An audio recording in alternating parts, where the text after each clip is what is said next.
Okay, time's up. And hello, my name is Younga Lim, a senior research fellow of KREI. I'm really honored to be here as a host, and everyone is welcome. For your information, this symposium is being broadcast through YouTube and Zoom meeting. If you have questions online, please feel free to use the chatting room, and our staff will deliver your questions to the presenters and panels during the discussion session. Okay, it's time to start. First of all, there will be a welcome remark from the President Do Han of Korea Rural Economic Institute. Please welcome him with big applause.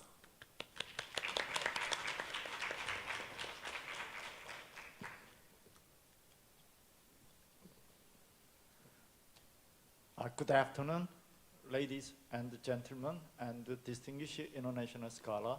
I am Do Han, President of Korea Rural Economic Institute.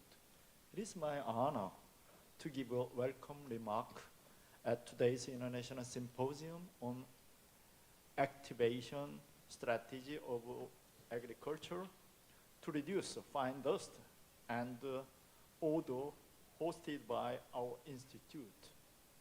First of all, I would like to express my sincere gratitude to Professor Alan Matthew at Trinity College Dublin, Ireland, Dr. Hostel Robot at Wageningen University, Netherlands, Dr. Tomoko Yasuda of Japan's National Agricultural Food Research Organization, and Dr. Chen Chun Wei of Taichung District Agricultural Research and Extension Station, Taiwan, for presenting a paper and participating discussions. I would like to thank all the participants and the discussants who attended the symposium. Recently, the Korean government re-established a comprehensive plan to improve the air quality and the environment to reduce ultrafine dust by about 30% nationwide. Farm sector also needed to develop the new technology and policy initiative to effectively reduce air pollutant and odors in order to successfully achieve the 2030 Sustainable Development Goal. Fine dust emission and odors must be reduced throughout the value chain of agriculture and the food system. It is widely known Korea agricultural food system are currently facing environmental and human health problems due to fine dust and odors. Whatever challenge we face, we will always find a solution for the future. I hope this KREI International Symposium will provide insight into the academic and the practical aspect of clean air and environment in agricultural and food system. I wish you all enjoy the symposium and the good friendship. Thank you very much. Thank you, President Han. Yeah, from now on, we will have 5 presentations today about strategies to reduce odor and fine dust in agriculture. The first speaker is Dr. Tomoko Yasuda from Japan. Currently, Dr. Yasuda is a senior researcher of Institute of Livestock and Grassland Science in the National Agriculture and Food Research Organization. Dr. Yasuda's research areas are biological treatment of livestock odor and microbial process related to nitrogen removal. Today, she will present ammonia and odor treatment in Japanese livestock industry. Please welcome her with big applause. Yeah.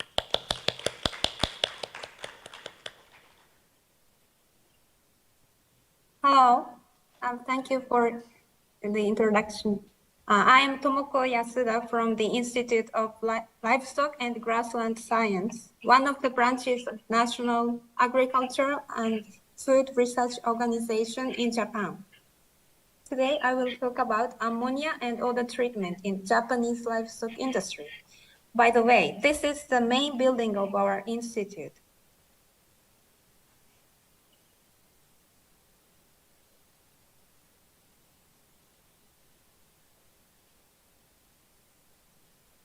And this picture shows aerial view, and the yellow buildings are poultry houses, blue ones are pigs, and red ones are those of cattle, goat, and sheep.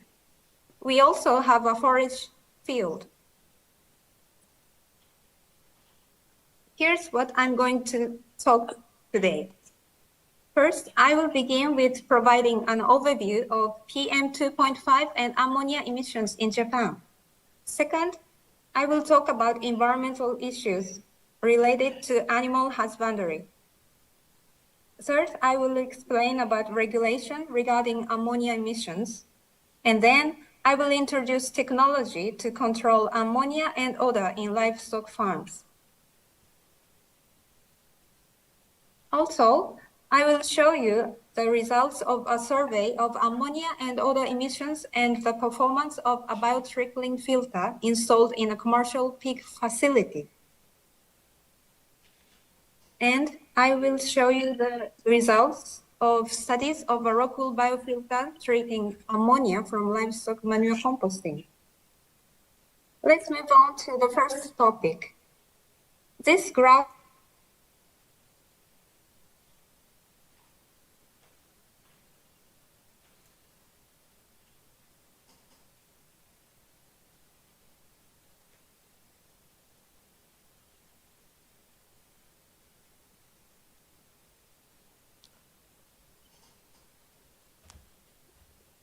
Excuse me, so there's a technical is problem. the average. Dr. Yasuda, can you hear me? Yes? Yes, because I don't know, there was a pause for your presentation. So could you continue maybe presenting it? Yes. Okay, great. This pie chart shows the composition of ions contained in the PM 2.5. Ammonium ion is originated from natural sources, livestock, human and industrial activities, and it accounts for 9% of the total. Ammonia causes the formation of PM 2.5 by chemical reactions in the atmosphere. And these graphs show the changes in the ammonia emissions.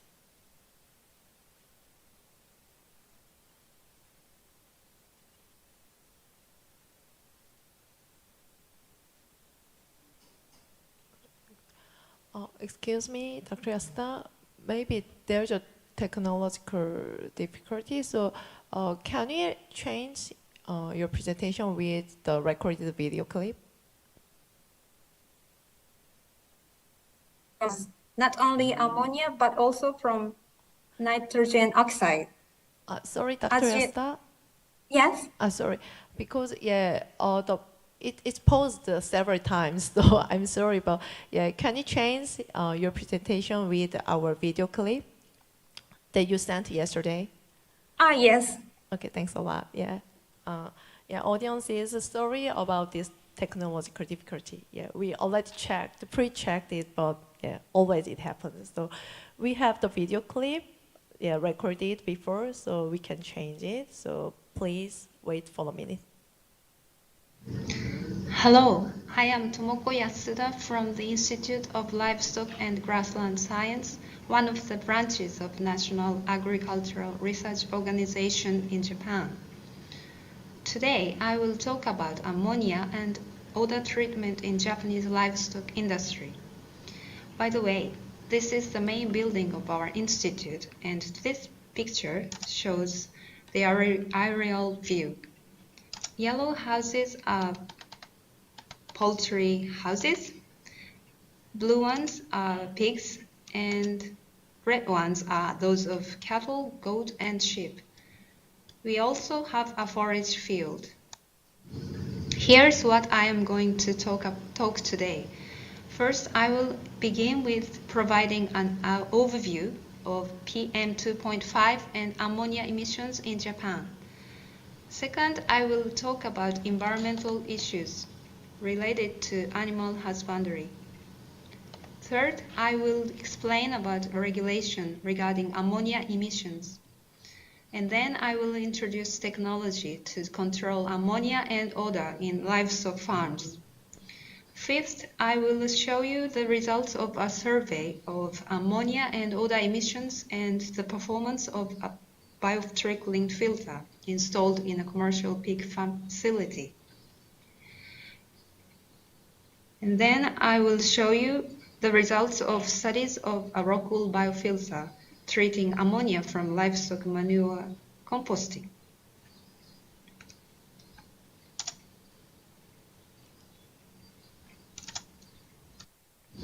Let's move on to the first topic.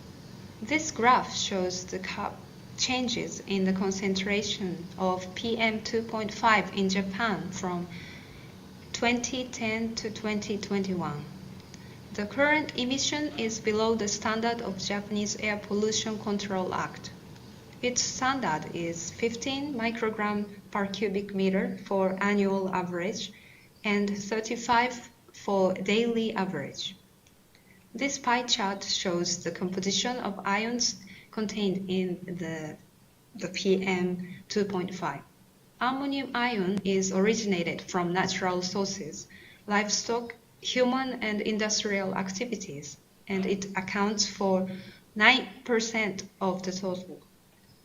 Ammonia causes the formation of PM 2.5 by chemical reactions in the atmosphere. These graphs show the changes in the ammonia emissions. The data of the left one covered the total ammonia emissions, and they are from the emissions database for global atmospheric research. The right one is from Japanese GHG inventory report. Please note that they are the nitrogen emission as not only ammonia but also as nitrogen oxides. As you know well, ammonia emissions are highly uncertain. However, the livestock sector is responsible for almost half of the ammonia emissions in the last decade. It is required to take necessary measures to mitigate ammonia emissions from the livestock sector. Next topic is about environmental issues related to animal husbandry. In Japan, the livestock industry produces 3.4 trillion yen, which is 39% of Japanese agricultural production. We have 2.6 million and 1.4 million beef and dairy cattle, 8.3 million pigs, and approximately 300 million chickens. This graph shows the percentage of the number of complaints related to animal husbandry in Japan. Because of the dependence of imported fodder, the mass importation of these resources has a negative impact on the environment, such as an odor nuisance, water pollution, an outbreak of harmful insects, etc. Among them, the odor problem is the most crucial one. Ammonia is one of the odorous compounds, therefore reduction of ammonia emission is implemented as an odor control measure. We have offensive odor control law, which was established in 1972 following the increase in complaints against pollution due to offensive odor until 1965.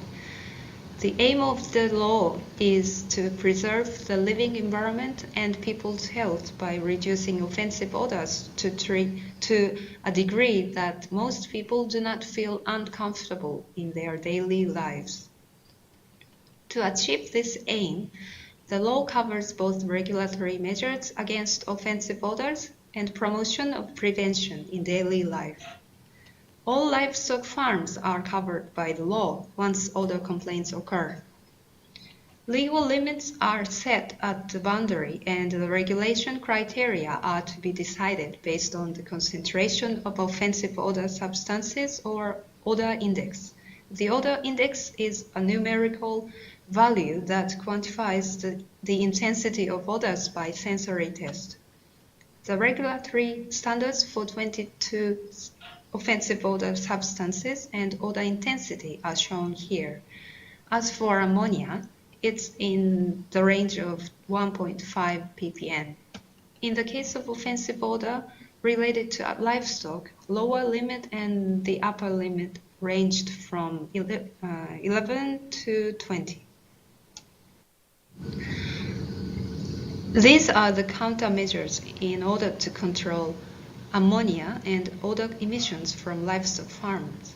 First step to control is to suppress the occurrence. In livestock houses, regular cleaning is required. Solid and liquid waste must be separated immediately and removed as soon as possible. An efficient approach to reduce ammonia and odor emission is also conducted by improving the fodder. Adding deficient amino acid and deleting excess amino acid to reduce the total amount of protein in the fodder induces maximum 40% reduction of nitrogen output. This results in maximum 30% reduction of ammonia emission during the process of composting. Suppression of odor from composting decides how aeration has to be done. Addition of dry materials such as sawdust, rice hull, or dried compost, and regular turning of compost could also promote aeration. Also, coverage of openings such as shielding by plastic sheets is effective in reducing odor emissions. In case the odor problems are not solved even after performing various countermeasures, then the introduction of deodorization technology has to be taken into consideration. Deodorization consists of physiological, chemical, and biological methods, and each method has its own merits and demerits. Although water absorption and adsorption are simple methods commonly used in livestock farms, there are many associated problems due to insufficient maintenance. The chemical method has high operation cost, but it is effective for a countermeasure against specific odor with high concentration. The biological method requires a large footprint. The operation cost can be kept low, and it is the most suitable method of deodorization for processing complex odors, which is a major problem in livestock farms. I will now present our two field studies on deodorization technology. First is a survey of ammonia and odor emissions and the performance of a biotrickling filter installed in a commercial pig facility. This deodorizing device is integrated in a pig house without windows and removes odor and dust using filters made of plastic resin or corrugated cellulose pads.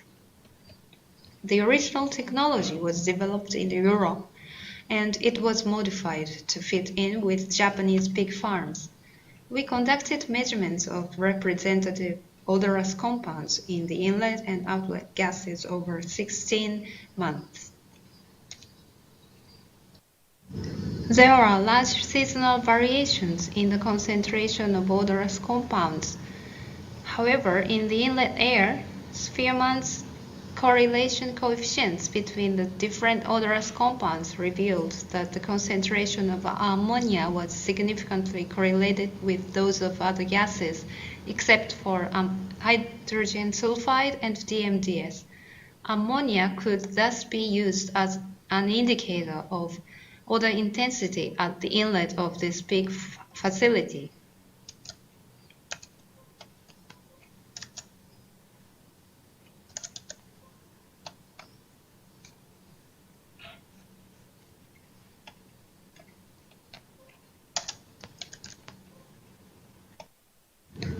Biotrickling filter consists two filter units and water tanks. The filters were alternately irrigated with trickling water.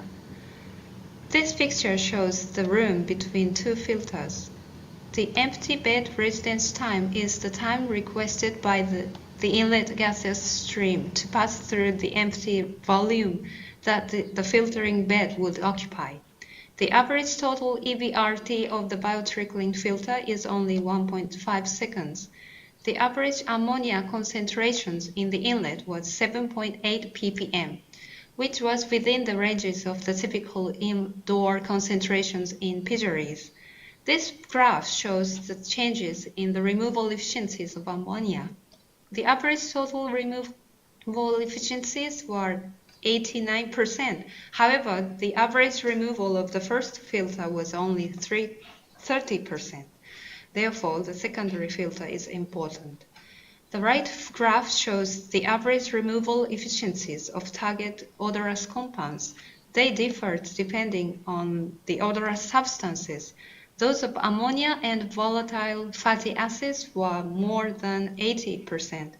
On the other hand, the removal efficiencies of H2S and DMS was lower than 50%.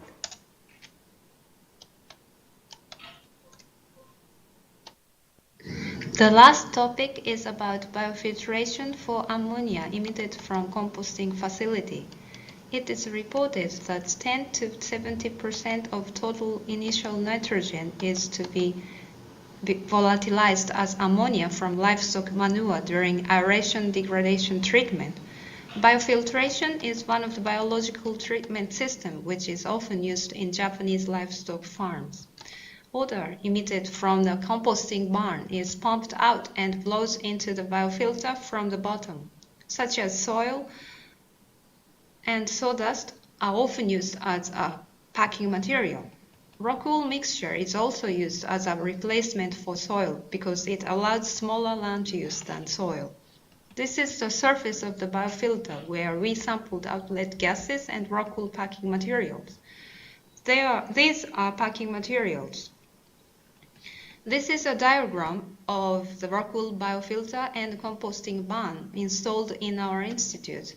The biofilter has 3 meter height, 5.8 meter depth, and 8 meter width. Cow and swine manure are treated in the composting barn. By increasing the contact time between the deodor and the deodorizing filter, it is possible to increase the deodorizing performance. Let's move on to the results. These figures show concentrations of ammonia of inlet and outlet gases of the biofilter. Arrows express the turning time of manure compost. The composts are turned at 3-week intervals and inlet ammonia concentrations fluctuated as shown in the graphs. Ammonia was not detected in the outlet of the biofilter at any time. Rock wool biofilter was a durable and effective system for removing ammonia.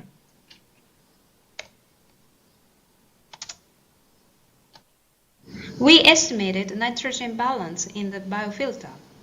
1.58 kg of ammonium nitrogen will be loaded into the biofilter per day. Nitrogen was also introduced as N2O. The amount of ammonium nitrogen which could be oxidized by bacterial nitrification would be 2 to 3 kg per day. On the other hand, denitrification potential is approximately 0.666 kg per day. The potential denitrification activity was considered to be deficient in the complete removal of nitrified nitrogen in the biofilter. Water was sprayed over the surface to maintain the moisture of packing materials. Percolate water then contained high concentrations of ammonium and nitrate. There are several options to treat nitrogen-rich wastewater from biofiltration, including as a liquid fertilizer use. We tested how long nitrogen can be removed if the water is recycled in order to minimize wastewater volume.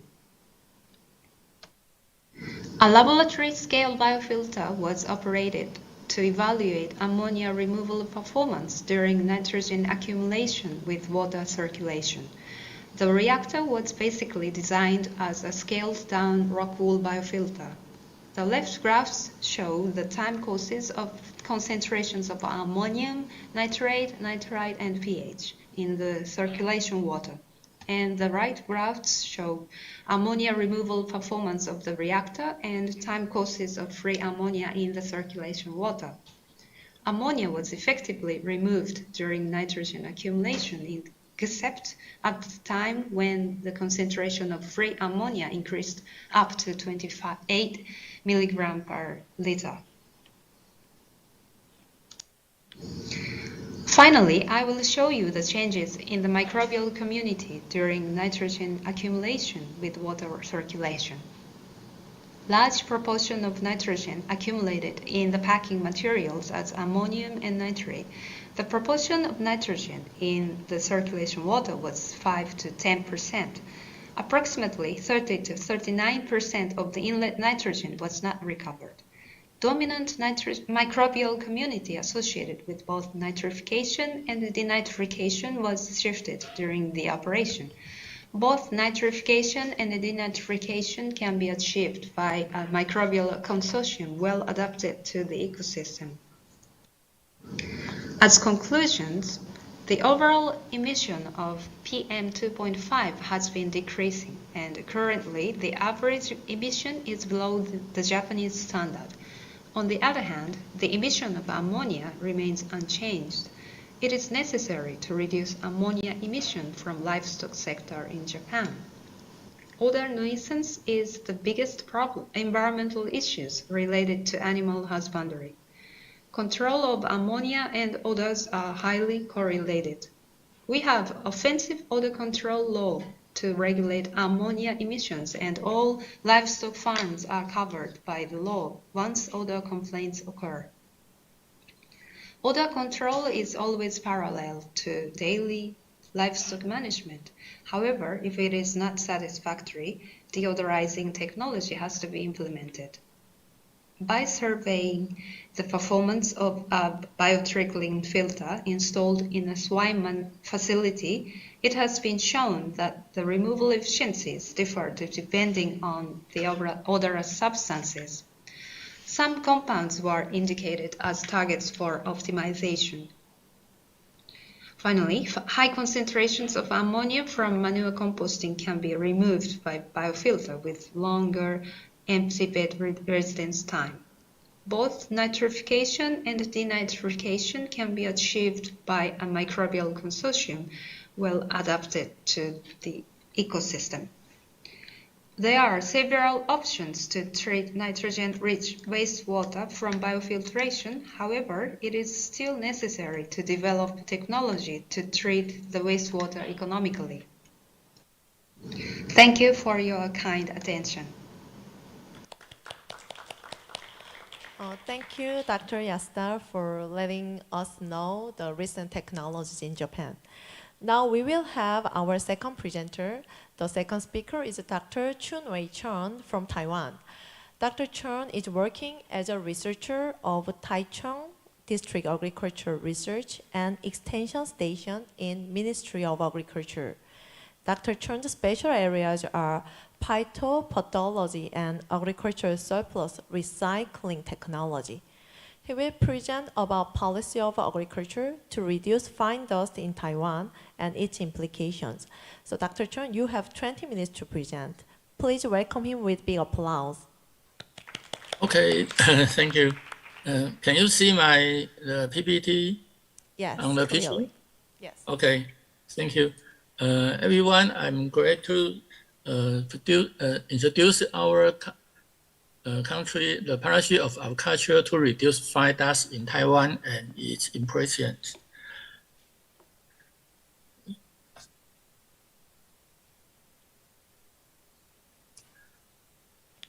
Okay, the introduction, the rice cultivation area in Taiwan is more than 2,060 acres. And 1 acre of rice field can produce 6 tons of straw, and burning 1 ton of rice straw produce about 1.5 tons of carbon dioxide. The burning of rice straw will not only release a large amount of carbon dioxide to the environment, but also produce the smoke and suspended particle, PM 2.5, during the boiling process.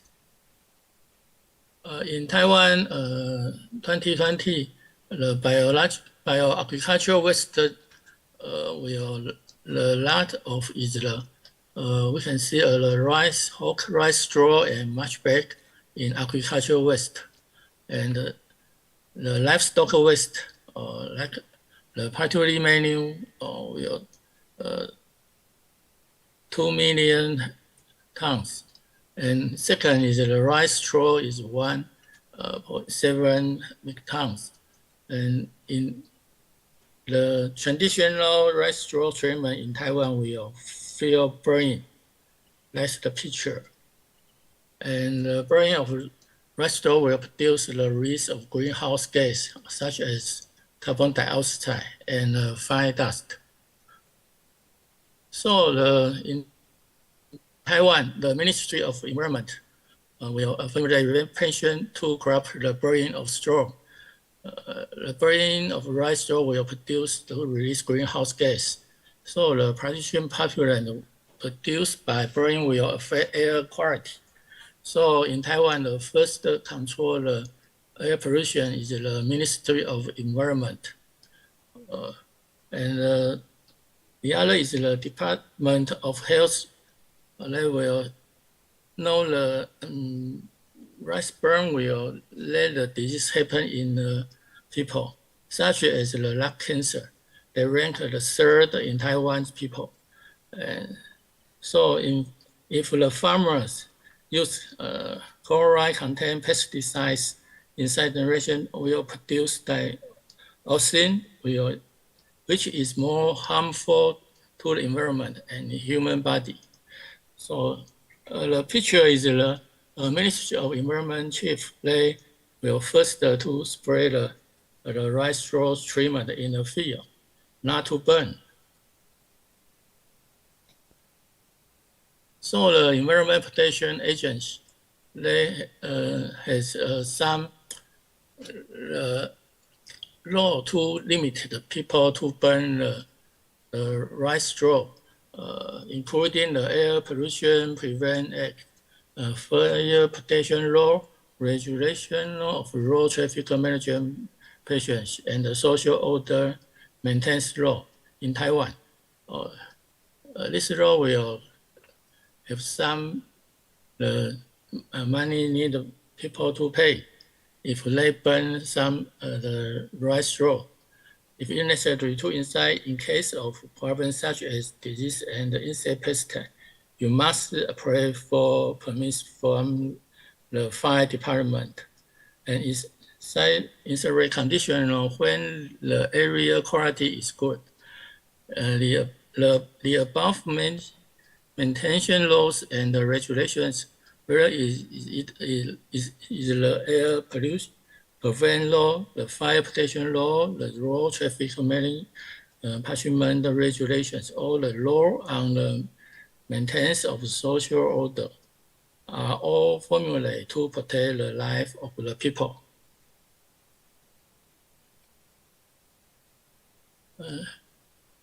The other is the on-site treatment of rice straw by the Ministry of Agriculture to protect health. Before 2017, the Environment Protection Agency, and now is Ministry of Environment, was responsible for the plan and the funding subside of used rice straw decomposition microorganisms to decompose rice straw to reduce open fire. In 2017, it was led by the College of Agriculture. Now it's the Ministry of Agriculture. Since 2018, the College of Agriculture and the Environment Protection Agency have joined forming the application. The current implementation result of the rice straw decomposition bacteria organic fertilizer supply program are as follows. First, in 2020, burn rice straw account for about 0.8% of the total rice planting area. In 2018, the rice planting area was about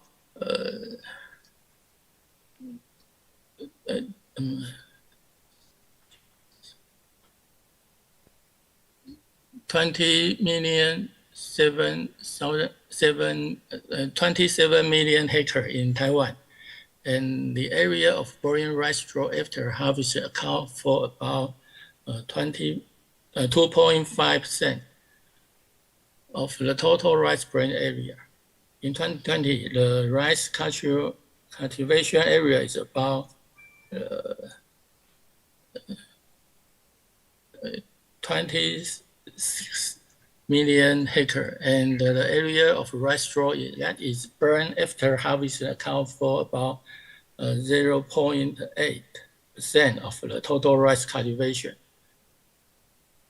Agriculture and the Food Agency continue to hold publication briefing to share and exchange opinion with the agriculture range of local governments, environmental protection agencies, and agricultural improvement stations in various regions, hoping to improve the method and effective of straw treatment can protect the health of farmers and maintain air quality.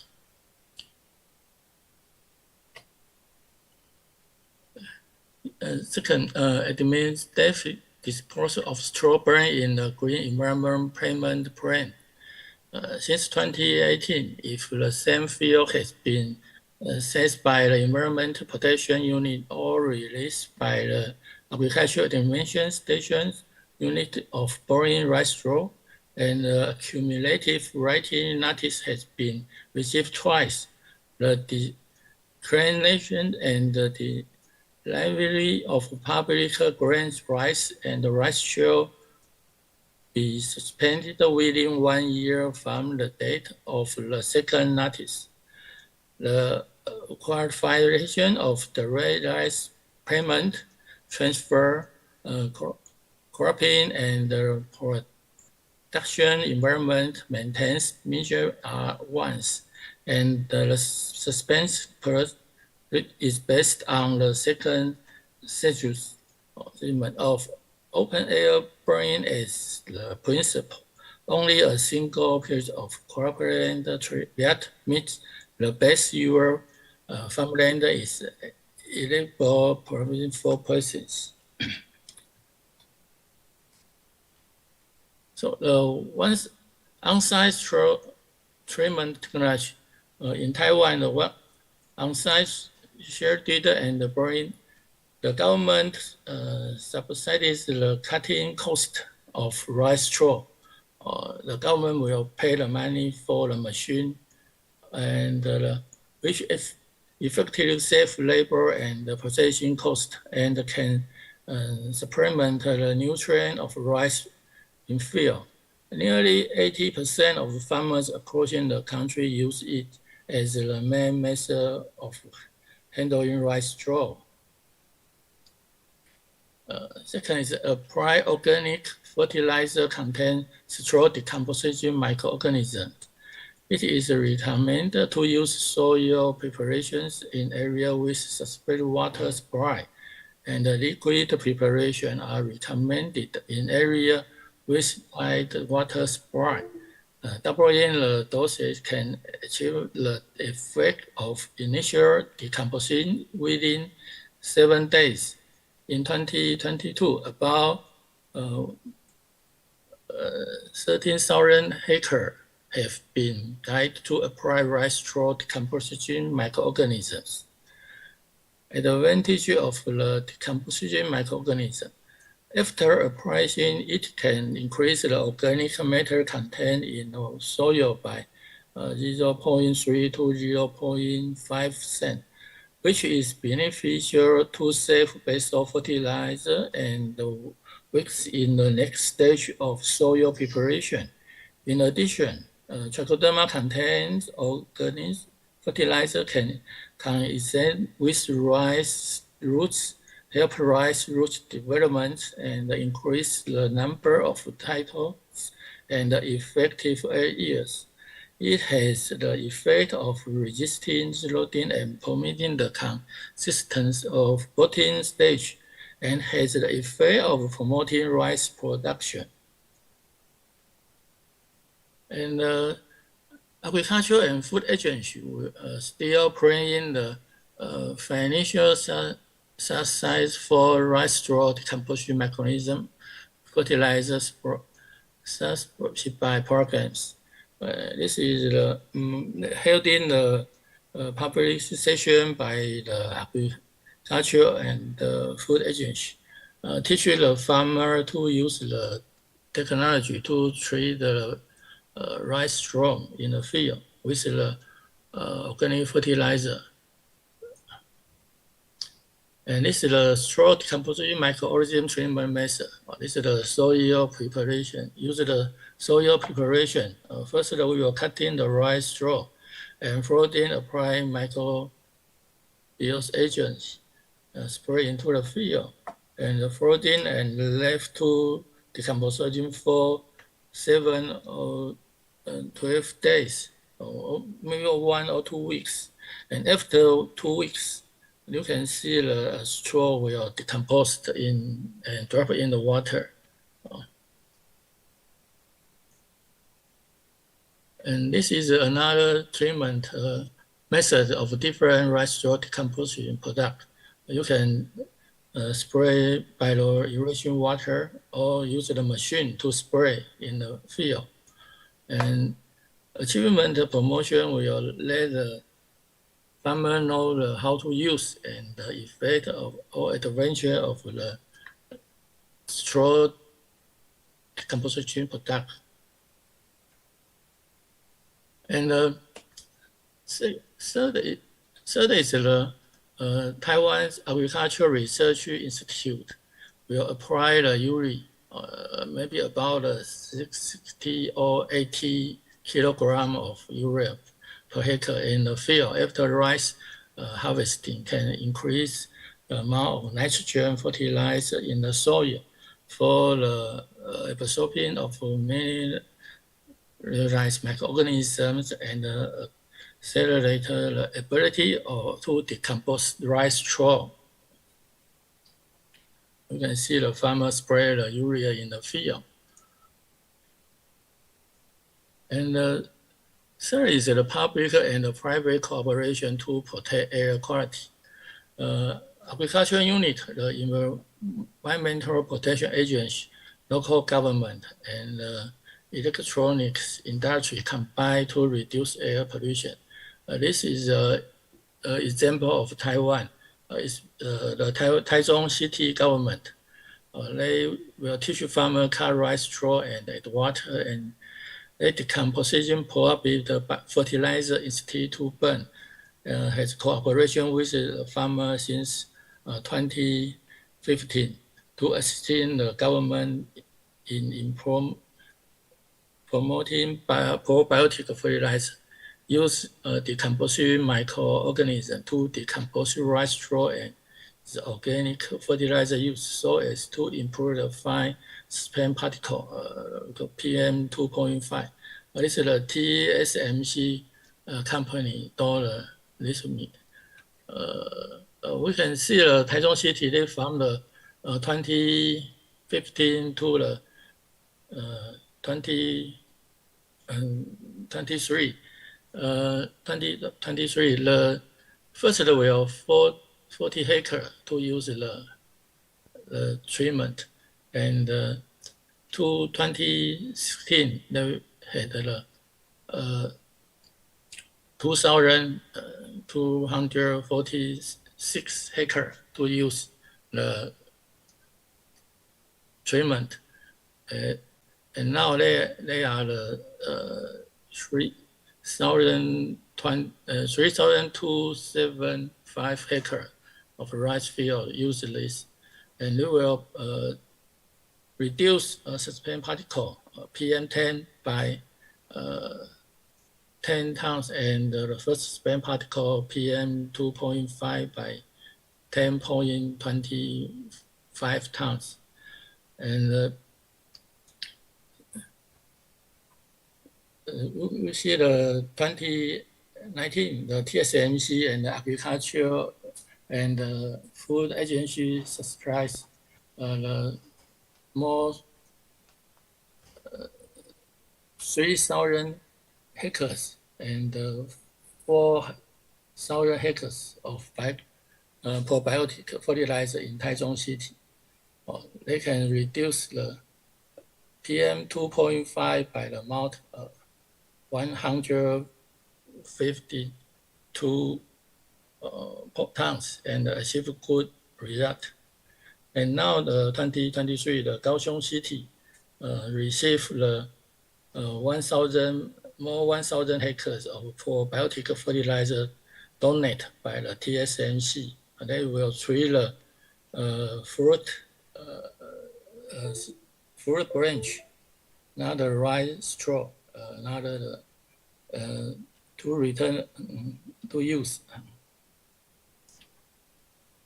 And second sample is the Jianghua County. Its air quality improved as work. Air pollution reduced, ranked first for the country in friendly farming without burning straw. Because the Jianghua County is a large traditional agricultural county with an area of about 48,000 hectares of rice field, ranked first in Taiwan. So they issue the harvest stage, they will burn the rice straw very serious. So in 2014, the straw burn was about 26%, which dropped to 22% in 2015, and 2016 down to 14%. About 2018, they were about 1.3 point in the straw burn, and in 2020, we are only 0.4% in Jianghua County rice straw burn. And in 2022, the county government won the suspensorship of 9 companies and individuals to promote liquid rice straw decomposing microorganisms for the first time, and receive 26,000 packages of rice straw decomposition agent worth 6.5 million NT dollars, which can be used for 2,600 hectares of rice field and reduce burning by an estimate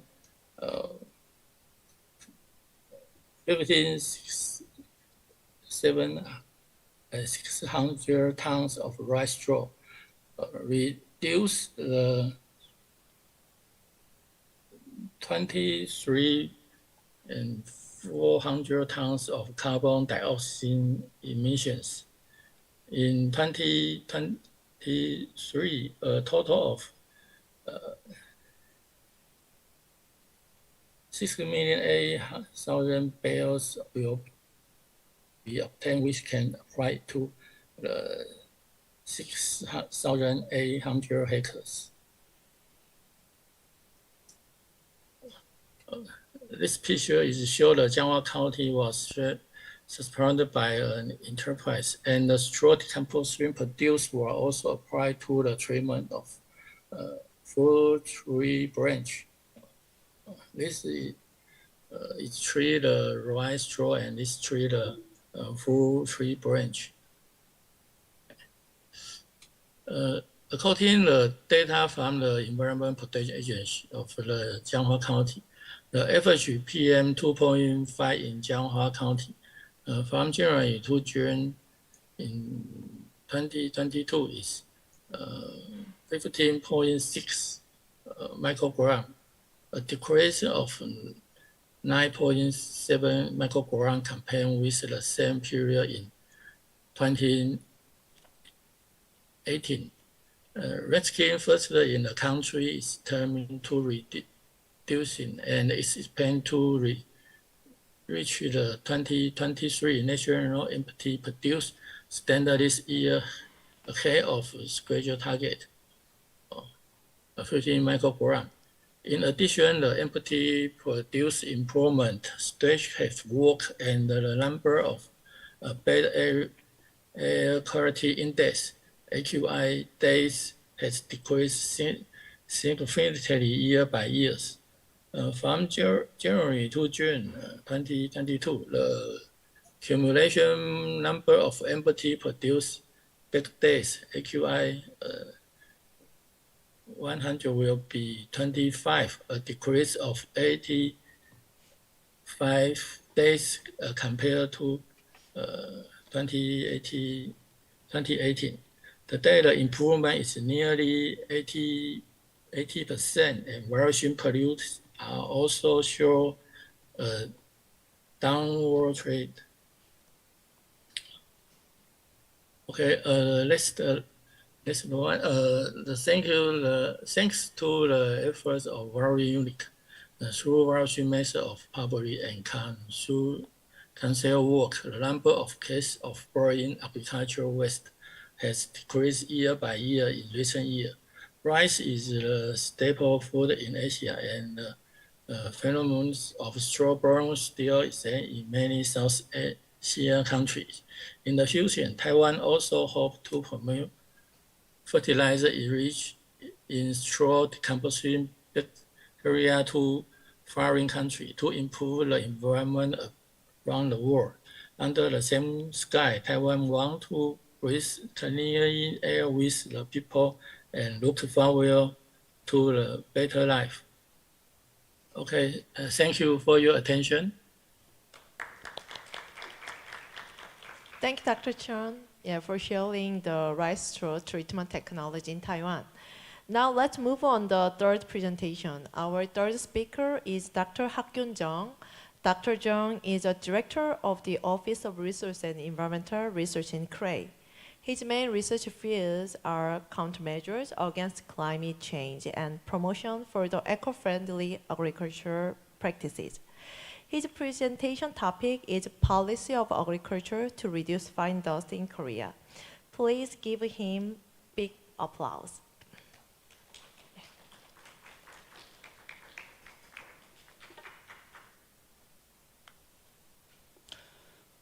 Good morning, Dr. Hoste Robert, and good afternoon, everyone. Join us in this international symposium. I am so honored to have give presentation about agricultural policy and the direction of improvement to reduce fine dust in Korea.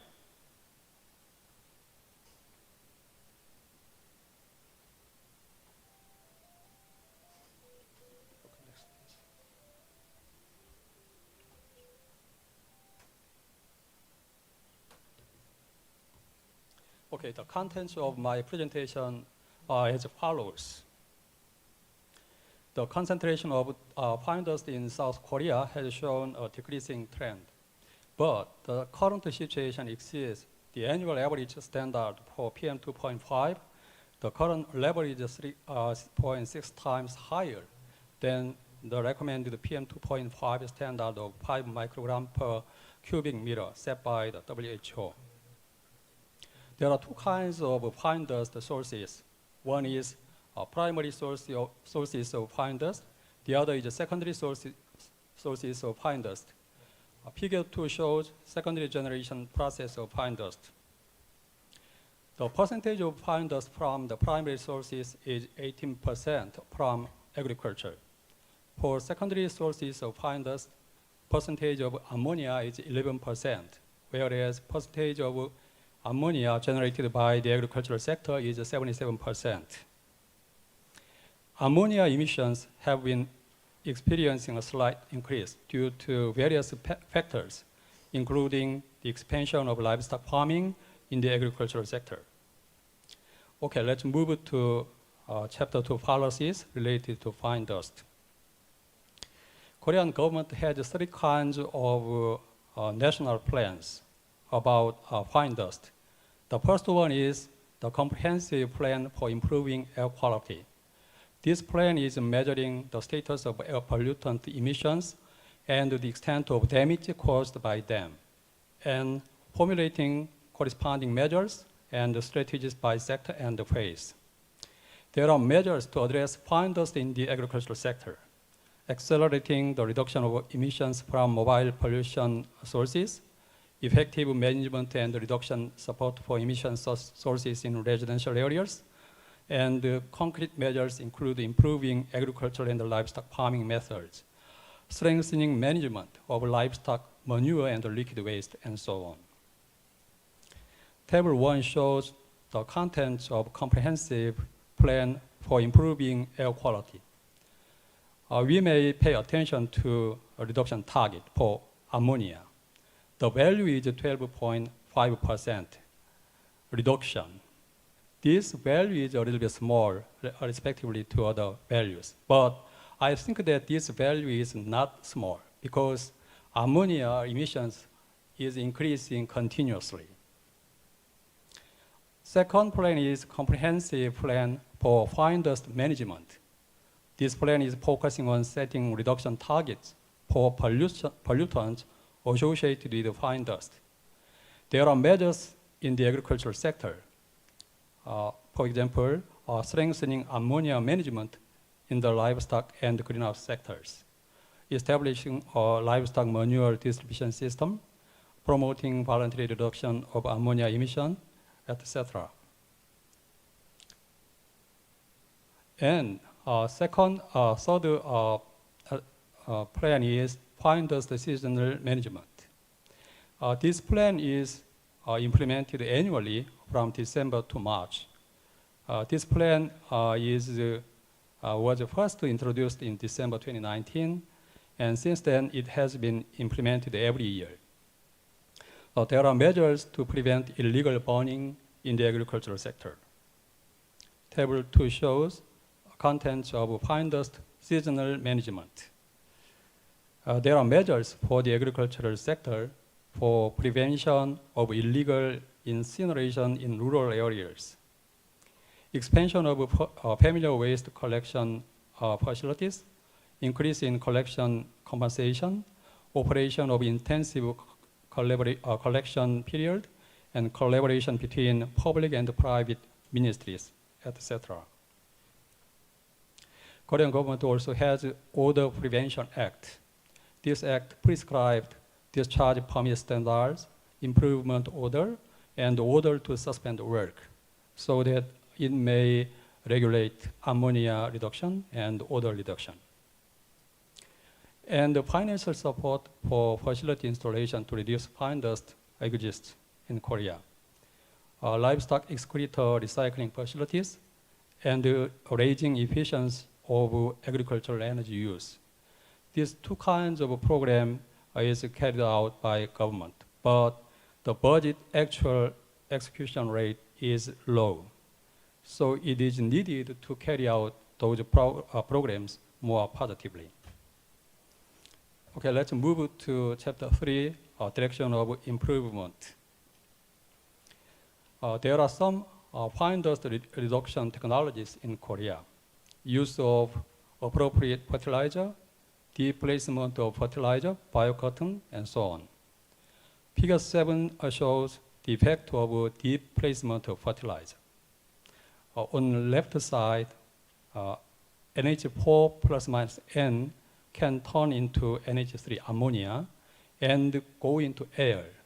But in deep place, in this case, NH4 plus minus N cannot turn into ammonia, and it stays stably in there. So ammonia emissions does not happen in this place. Fine dust reduction technologies have co-benefits. Co-benefits are the basis of the government budget support.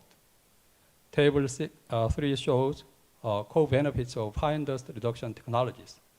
For example, use of appropriate fertilizer. This technology has 3 kinds of co-benefits: fine dust reduction, odor reduction, greenhouse gases reduction. And production cost will decrease. So additional cost is minus 4,200 Korean won per 10A. And the placement of fertilizer, biocotton, use of additive, shortening the raging term also has the co-benefits. But our farmers face obstacles to green technology introduction. Crop farmers are concerned about decrease in production, low level of understanding of technology. Facility farmers are concerned about high initial installation cost, and livestock farmers are concerned about high cost of treating livestock manure. The location of the facility is far away. Table 4 represents the recognition of farmers on green technologies. No minimum tillage, green manure crops, geothermal heat pump, many layer insulated cotton, circulating minutes cultivation, composting facility, etc. also has the obstacles to adopt those technologies. So I propose some directions of improvement of policies related to fine dust. First, review of the current reduction targets in the agricultural sector is needed. The current reduction targets are proposed to be achieved through measures such as strengthening the protein content standard, improving swine production efficiency, and so on. But the acceptance of these reduction measures by farmers has not been assessed, and clear performance indicators have not been provided. So a diagnosis of farmers' acceptance of reduction measures and the establishment of performance indicators should be prioritized. Second, we may consider legal improvement. The Odor Prevention Act is needed to enhance. This odor, in the case of complaints from residents near the barn, in the case the Odor Prevention Act the work, but therefore it should be improved to respond to the health of workers in livestock farms or livestock, because the act does not work for livestock farmers or livestock. The Air Environment Conservation Act, in this act also regulates ammonia emission at workplace, but it is limited to large-scale workplaces. So it does not regulate ammonia emission in the agricultural sector, which accounts for nearly 80% of total generation. So we need to find an alternative. Third, we may consider economic incentive. The number of livestock farms is more than 100,000, and the types of livestock farms are different. And access to livestock farms is not easy due to diseases. But monitoring and management costs are excessive. As a desire to improve public health by improving the air environment will continue to increase, it seems necessary to prepare support measures for ammonia reduction activities. If the government pushes for direct payments to farmers who have contributed to improving the air environment, it can solve the problem of a high cost of monitoring and small emission sources. And we can improve our facility support policy. Two kinds of support policy. One is facility to convert livestock manure into resource. The other is efficient utilization of agricultural energy. But as I told you, these two kinds of program were not activated. So our government can support two kinds of programs more positively and actively. Research and development is very important to reduce fine dust in the agricultural sector. Inventory advancement and development of fine dust reduction technologies are needed, especially for crop side, ammonia, incineration generating substances, scatter the dust, so technologies related to this is needed. Livestock sphere and energy sphere also technology development is needed. When researchers develop technologies, cost effectiveness and co-benefits must be considered. And economic assessment of fine dust reduction technologies is also very important. The assessment of co-benefits and the basis of the benefits is the basis of government budget support. Okay, the current fine dust level in Korea is 3.6 times higher than the recommended PM2.5 standard set by the WHO. So I think that the role of the agricultural sector is very important. Agricultural policy to reduce fine dust is needed to carry out the sustainable agriculture. First, consumption side is very important. In the past, our farmers produce crops very well.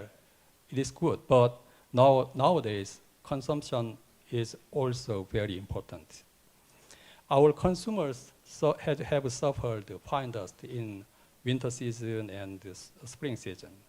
So they hope farmers reduce fine dust in their agricultural activities. So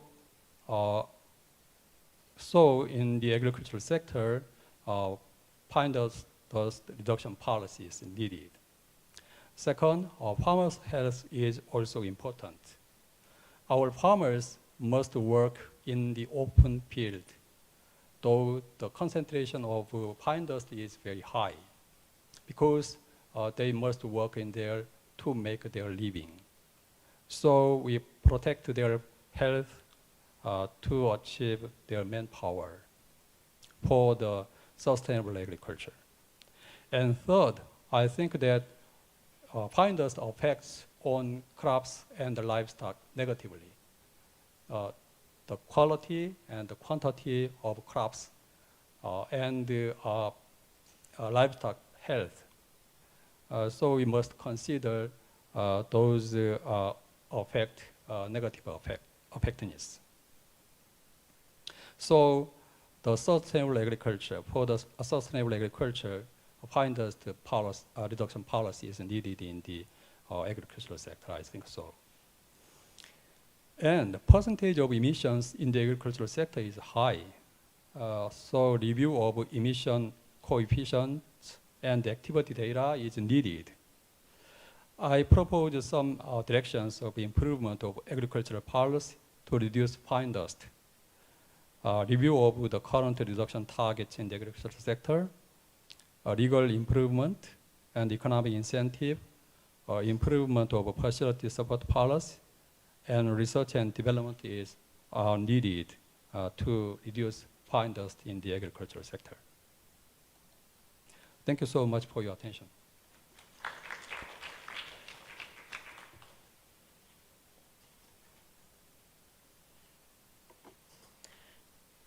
Yeah. Thank you, Dr. Jung, for sharing the Korean policies and implications. Yeah. So now we will have first speaker. The first speaker is Professor Alan Matthews. Professor Matthews is the Emeritus Professor of European Agricultural Policy in Trinity College Dublin. Professor Matthews's research areas are agricultural policy, international trade, and food security. He will present about EU policies in agriculture to reduce fine particulate matter. Please welcome him with a big applause.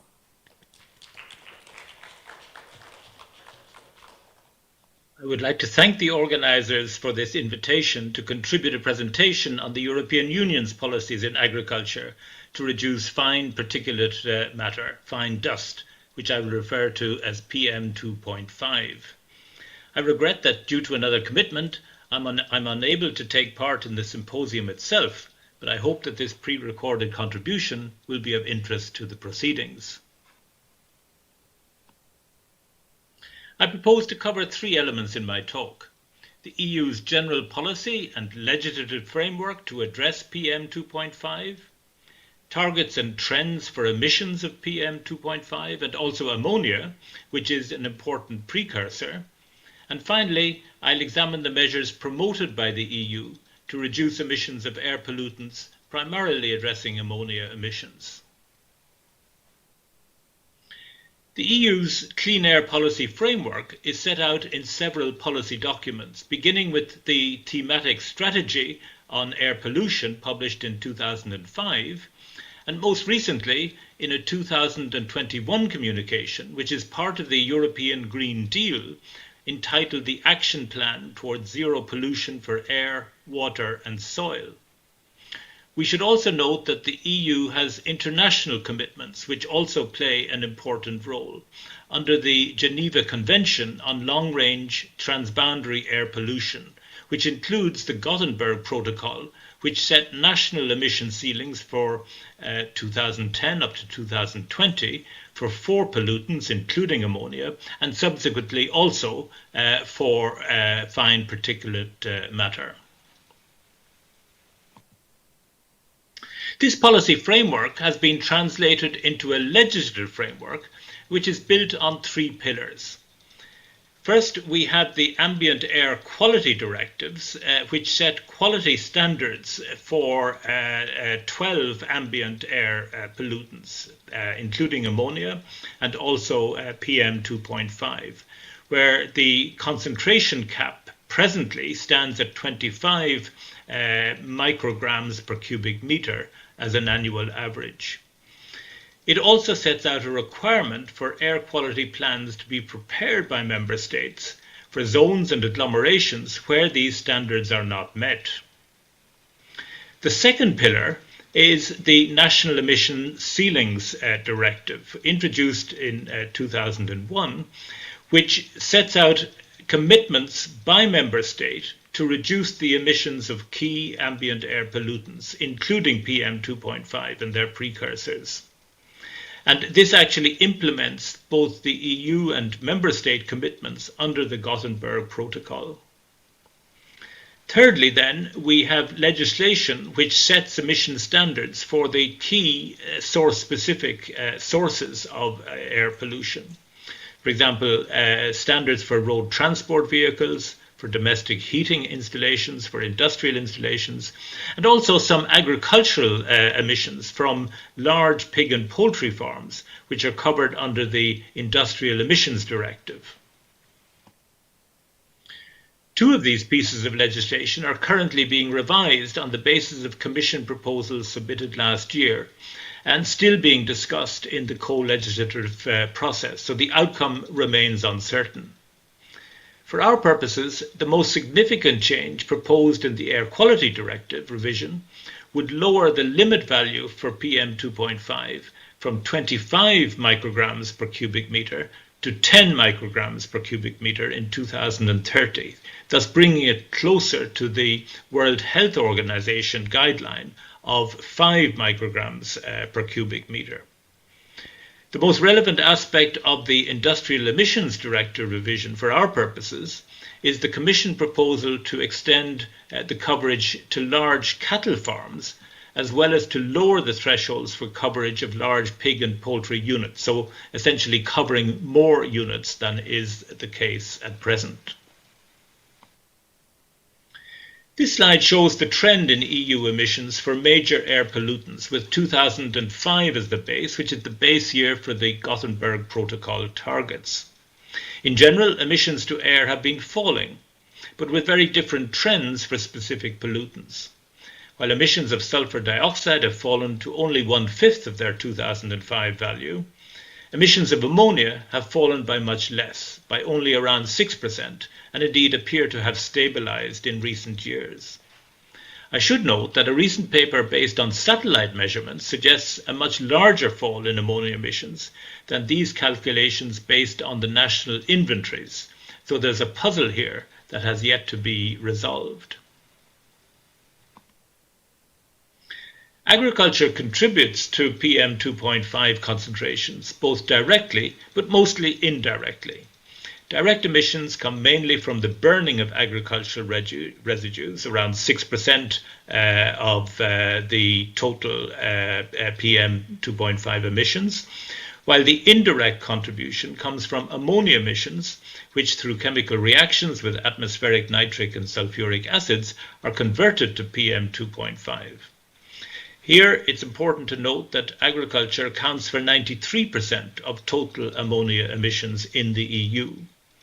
Estimates suggest, therefore, that agriculture's contribution to PM2.5 formation in Europe could be anywhere between 1/4 to even 1/2 of the total. As I noted previously, the EU has established reduction targets for the 5 specific pollutants covered by the Gothenburg Protocol under the National Emission Ceilings Directive. These include a halving of PM2.5 emissions by 2030 compared to 2005, while ammonia emissions should be reduced by 19%. These EU targets are then broken down in the directive by individual member states based on their national circumstances. This chart shows how PM2.5 concentrations look today and how they should look if the directive targets are achieved in 2030. The very light blue areas are those that already meet the revised World Health Organization standard of less than 5 micrograms per cubic meter on an annual basis. The dark blue areas are those that have concentrations less than 10 micrograms per cubic meter, while the red areas exceed the current EU limit of 25 micrograms per cubic meter. By 2030, it's expected that most of Western and Central Europe will meet the World Health Organization standard, with the exception of the Netherlands and Belgium, southern Spain, and the Po Valley in northern Italy, all with high livestock areas. These areas in the Balkans and in Eastern Europe are of course not covered by EU legislation. This is a map of Europe showing ammonia emissions. While the correlation with the PM2.5 map in the previous slide is not exact, there are close similarities, with areas of high ammonia emissions due to livestock showing in the Netherlands and Belgium, in parts of Spain, and also in the Po Valley in northern Italy. This chart shows the trend in ammonia emissions in selected EU member states. The blue line in the center shows the EU trend and replicates the trend shown in the earlier chart. What's striking is the very different country experiences. While some member states have halved their emissions since 1990, and in the case of the Netherlands have reduced them by 2/3, in other countries, such as Ireland and Spain, progress has been much more limited, and indeed emissions in Ireland have increased in recent years. This slide shows the risk of non-compliance by each of the EU member states with their 2020 and 2030 reduction targets in the National Emission Ceilings Directive. The slide is very detailed, but I've outlined the columns for ammonia with the red circles here. The important point is that a green cell implies a low risk of non-compliance. A yellow cell is a medium risk, and a pink cell is a high risk of non-compliance. So if you look at the ammonia columns here and here for 2020 and here for 2030, you can see that for both of these years, exactly half of member states are at high risk of non-compliance with their ammonia reduction targets. So this demonstrates a significant gap between targets and implementation. So let's now turn to implementation of reduction measures in agriculture. I want to highlight first that in the National Emission Ceilings Directive, there are specific references to agriculture. Member states are advised to consult the ammonia guidance document prepared by the UN Economic Commission for Europe related to implementing the Geneva Convention on Transboundary Air Pollutants. They are required to establish a national advisory code of good practice to control ammonia emissions. The directive also includes a list of measures that member states can use to reduce agricultural ammonia emissions, and it requires member states to take care about impacts on small and micro farms, exempting these where possible and appropriate. Farmers can receive support to implement these measures under the EU's Common Agricultural Policy. Residue burning, which is the direct source of fine particulate matter, is controlled under the conditions that farmers must observe in order to be eligible for direct payment support. Farmers can also be financially supported for practices that reduce ammonia under agri-environment and climate measures and through investment aids under the CAP's Rural Development Programme. It's worth highlighting that in the most recent reform of the CAP, which came into force on the 1st of January this year, an additional stream of funding is available through the so-called eco-schemes, where again member states can pay farmers to adopt measures to reduce ammonia emissions. We should also note that measures introduced for other reasons, such as to control water pollution, can also have co-benefits in also reducing ammonia emissions. In addition to financial supports, there are also regulatory requirements for those large pig and poultry units that are covered by the Industrial Emissions Directive. These units need a permit to operate, covering all aspects of environmental performance. And the permit conditions include emission limit values for ammonia based on best available techniques. These BATs, as they're called, these best available techniques are defined in consultation with ministry officials, with industry and environmental organization, and result in BAT reference documents that form the reference for setting permit conditions in member states. Member states are required to monitor compliance with these permit conditions and to conduct regular inspections, and the public have access to the permit applications, to the permits themselves, and the results of the monitoring of releases. In conclusion, the EU has reduced air pollution, but further progress is needed to reduce premature deaths, particularly from fine particulate matter, NOx and ozone. EU agriculture contributes to air pollution, mainly through ammonia emissions, which are a precursor for the formation of fine particulate matter, but there is also a minor contribution from the burning of agricultural residues. In principle, this is now banned as part of the cross-compliance for the receipt of direct payments, but we know from satellite observations that such burning does continue, and it does contribute to a small extent to fine dust. The EU has set binding reduction targets for 2030, but it's important to note that it's the member states themselves that decide how to meet these targets. The measures to reduce agricultural ammonia are well known and identified in the National Emission Ceiling Directive and also in the guidance document from the UN Economic Commission for Europe. Adoption is encouraged by financial incentives under the CAP, the Common Agricultural Policy, and for those large pig and poultry units that are covered by the Industrial Emissions Directive, by a permit system that sets emission limit values for ammonia based on best available technologies. However, we observe a limited impact to date on reducing ammonia emissions, although this varies greatly between individual member states. And we've seen that there are 14 member states that are at high risk of not meeting their reduction targets under the National Emission Ceilings Directive for 2030.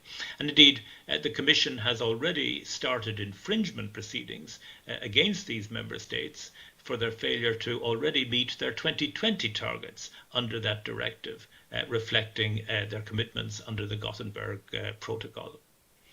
I hope that this information will be of interest and help in your further discussions this afternoon, and I thank you for your attention. Thank you, Professor Matthews, for sharing the European experiences. Yeah. So now we will have the final speaker. Yeah. So Dr. Robert Hosted.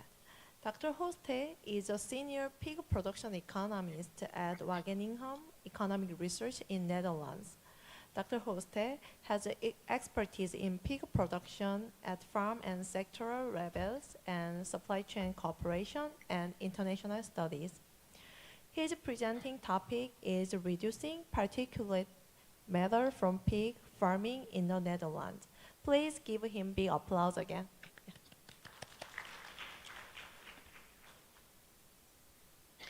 Thank you very much. I hope you can see my screen. Just a little check. Yeah, it's okay. It's okay. Thank you very much. Ladies and gentlemen, it's a pleasure to meet you online. Dear Dr. Jong Hakyun, thank you for your invitation. And as said already, I will speak about reduction of the particulate matter from pig farming in the Netherlands. And we'll see how to proceed. Well, as you can see here, this is a picture of the campus of Wageningen University and Research, and that is where I am working in actually here in the front building. It is a combination of a university and a research, and we have about 13,000 students from all over the world and 7,000 staff. And it is a combination, as I said, of a university and the research. I'm working in the research part, and when it comes to the university, we have a single university for our country, standing for the well-organized knowledge and innovation structure in the Netherlands. And it refers to what we call the Golden Triangle. Innovation is initiated and elaborated by government, industry, and research together. And our payoff is to explore the potential of nature to improve the quality of life. In this picture, you can see a map of the Netherlands and several things you can see. At first, the total number of animals, the total number of pigs in the Netherlands amounts to some 11 million, 11.3 million pigs present. And the total production amounts to 23.9 million in 2022. Well, these are produced and kept on 3,300 farms with pigs, and they have a very high efficiency, zootechnical efficiency. It was referred to already in one of the earlier presentations that the MSY, the marketed swine per sow and year, is an important measure to improve also the sustainability of pig production. Well, this is 31, it is almost at the top in the world. But as you can see, it is the pigs are mainly kept in the south of the Netherlands and in the eastern part. And the blue dots refer to the density of the pigs in the country, so on a very regional, low regional level. So we have a lot of pigs here, as well as poultry, and the dairy is more located here in the north and also a little bit here in the west. But this area here in the west is what we call the Randstad. There is the area where the majority of people is living. So people are living here, industry is found here as well, and animals are rather found in the eastern and the northern and the southern parts of the country. And at the right-hand side, this is Germany bordering, here is Belgium bordering, and here we have the North Sea. Now, there's a high density of animals and people in our small country. South Korea is about 2.5 times bigger than the Netherlands, just for your information to get some ID. And well, the high societal demands, people are demanding animal welfare requirements and a lot of sustainability issues, climate protection measures are given to the farmers, and the farmers have to solve all those issues. Well, the Netherlands, a small country, has a self-sufficiency of pig meat of about 300%, which means that we produce about 3 times as much as we consume ourselves. So it's a quite small but highly dense area. Now, when it comes to particulate matter, which is the official term for fine dust, the particulate matter is even smaller than a hair. As you can see here in this picture, this is a hair, a part of a hair, a human hair, and it has a diameter of about 50 to 70 micrometer. And compared to that, the PM10, as it's the largest particulate matter of fine dust, is about is 10 micrometer, and there's even smaller, the 2.5, or even ultra fine dust. Here it's smaller than 0.1 micrometers. But the most important when we speak where we speak of in agriculture is the PM10 and the PM2.5. Where does this particulate matter come from? Well, there's primary particulate matter, and this comes from dust. It comes from fecal particles from skin. So when animals are rubbing their skin against the wall, then there is some dust. It's not only visible dust, but it's also invisible, the particulate matter, the fine dust, some biological agents and food components. But there's also the secondary, and that's different. Secondary is mainly based on chemical reactions of industry emissions. So an example, sulfuric acid from the industry reacts with ammonia from the agriculture, and then we have ammonium sulfate, and this is what we call then the secondary PM, and both have to be taken into account.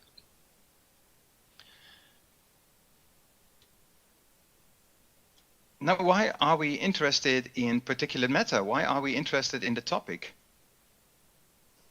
Well, particulate matter can lead to several diseases, both of humans and animals, not only lung diseases, as it is said here, especially the very fine dust, the ultra fine dust, smaller than 1 micrometer, can enter the lungs very deep and have bad effects. But it can also, the PM, the particulate matter, can also lead to diabetes, and even dementia is related, assumed to be related to occurrence of particulate matter. So it is important to take care of reducing the particulate matter in the air for the humans, but also for the animals. There's another risk, and that particulate matter, the very fine particles in the air, can contribute to the emergence and the spread of zoonosis. So emergence, because particles are brought together, and when they are carrying bacteria or viruses, they can give a mutation so that new zoonoses, new bacteria or viruses can emerge. But it can also be carried, so the fine dust can be a carrier for the particulate matter. And I said already, it's about diseases. Well, in the Netherlands, it's estimated that our total life expectation is reduced by 9 months due to the fine dust in the air.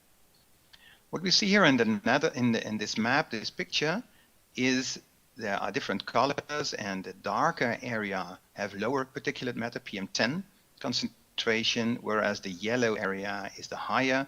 Well, I told you already, this here especially is the area where the pigs and the poultry is kept, but here is the area where the majority of people is living. For your information, Wageningen is about here. But the fact that it is here already quite high is also related to the industry. There's quite some industry, especially here in the populated area, and they are producing particulate matter. And they are forced to reduce it, but I come back to that later.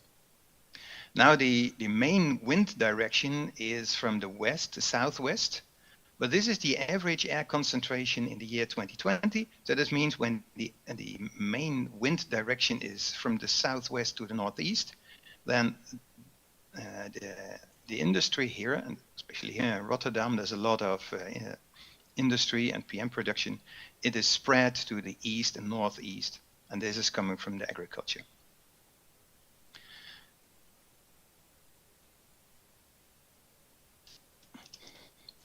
Now, agriculture, it was stated already in another presentation that agriculture has a quite high contribution to the PM production. Well, the graphs here here on my screen are in Dutch, but it's not so there's a point. The gray area refers to the agriculture. So what we see in the primary PM10, the agriculture, landbouw in Dutch, contributes for 24%, and when it comes to the secondary, 34% of the total PM10 production in the Netherlands coming from agricultural sources. And from these agricultural sources, it's mainly the animal husbandry. And that is why measures are to be taken for the animal husbandry. It's about 90% of the PM10 primary plus secondary from agri that is coming from the animal husbandry. Now, when we look at the agriculture, we see the historic development in this graph, and you see 1990, 1995, and then it's increasing. It's not because of more animals, because the number of animals was reduced in that time a little bit, but also increasing industry. And what we see here is a reduction after measures have been taken, but stable now. And that is mainly related to the fact that we have increased animal welfare requirements, especially for poultry, for broilers. They have more space and they grow a bit slower. That is demanded from a welfare perspective, but that means that their PM10 production is a bit higher. And you can see also here, 2020 is the last available year in this graph, that this green area, the major area, is from poultry. Poultry has a contribution of more than 60% in the total PM10 production from agriculture or from the animal husbandry. And then followed by pigs, 15%, and also dairy and some other. Now, it was mentioned already by Professor Matthews that there are European norms, and I will just mention them briefly as it is shortened because it's much more than this, but the PM10 air concentration should be lower than 40 micrograms on average per cubic meter in the air. And some days per year it may be exceeded, but yet on average it should be lower than the 40 micrograms. When it comes to the PM2.5, the average on per year should be lower than 25, and it was stated that there are plans from the European Commission to further reduce it to less than 10 micrograms, and there we have quite a challenge. Now, these are European norms, and in Europe it works this way that the member states have to implement it. So what are we doing in the Netherlands? The Dutch implementation, the two lines are reducing the animal numbers and demanding techniques to reduce the emissions. So these are the two lines actually. Now each farmer has a farm-based reduction goal. It is said you have this number of animals, pigs, dairy, poultry, whatever, and these all have a goal, a ceiling, so the farmer knows exactly what is the total allowed PM production. Now they can select from a list of best available techniques. It was mentioned also already. This is a European issue, the best available techniques. And I will show you in the next slide there, it is quite complicated. It's not just pick one or the cheapest one or whatsoever.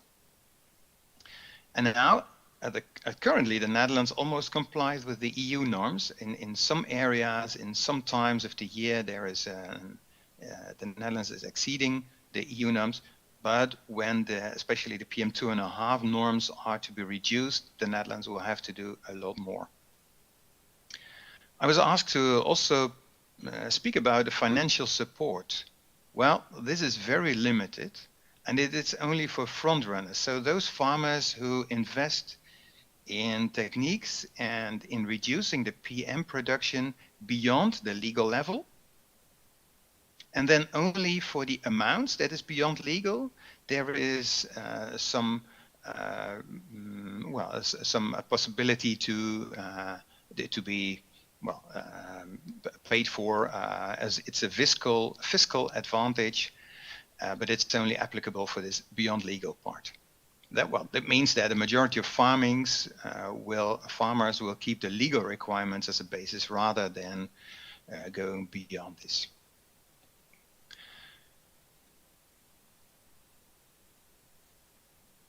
In this graph, I show you just a small excerpt of the legal regulation. A few best available techniques are shown for pregnant sows, and the table is much longer. And what you see here, it's not only particulate matter that is shown, but it's also odor, smell, and ammonia. And to name one, the manure gutter with combination grid and frequent manure discharge is a quite new system.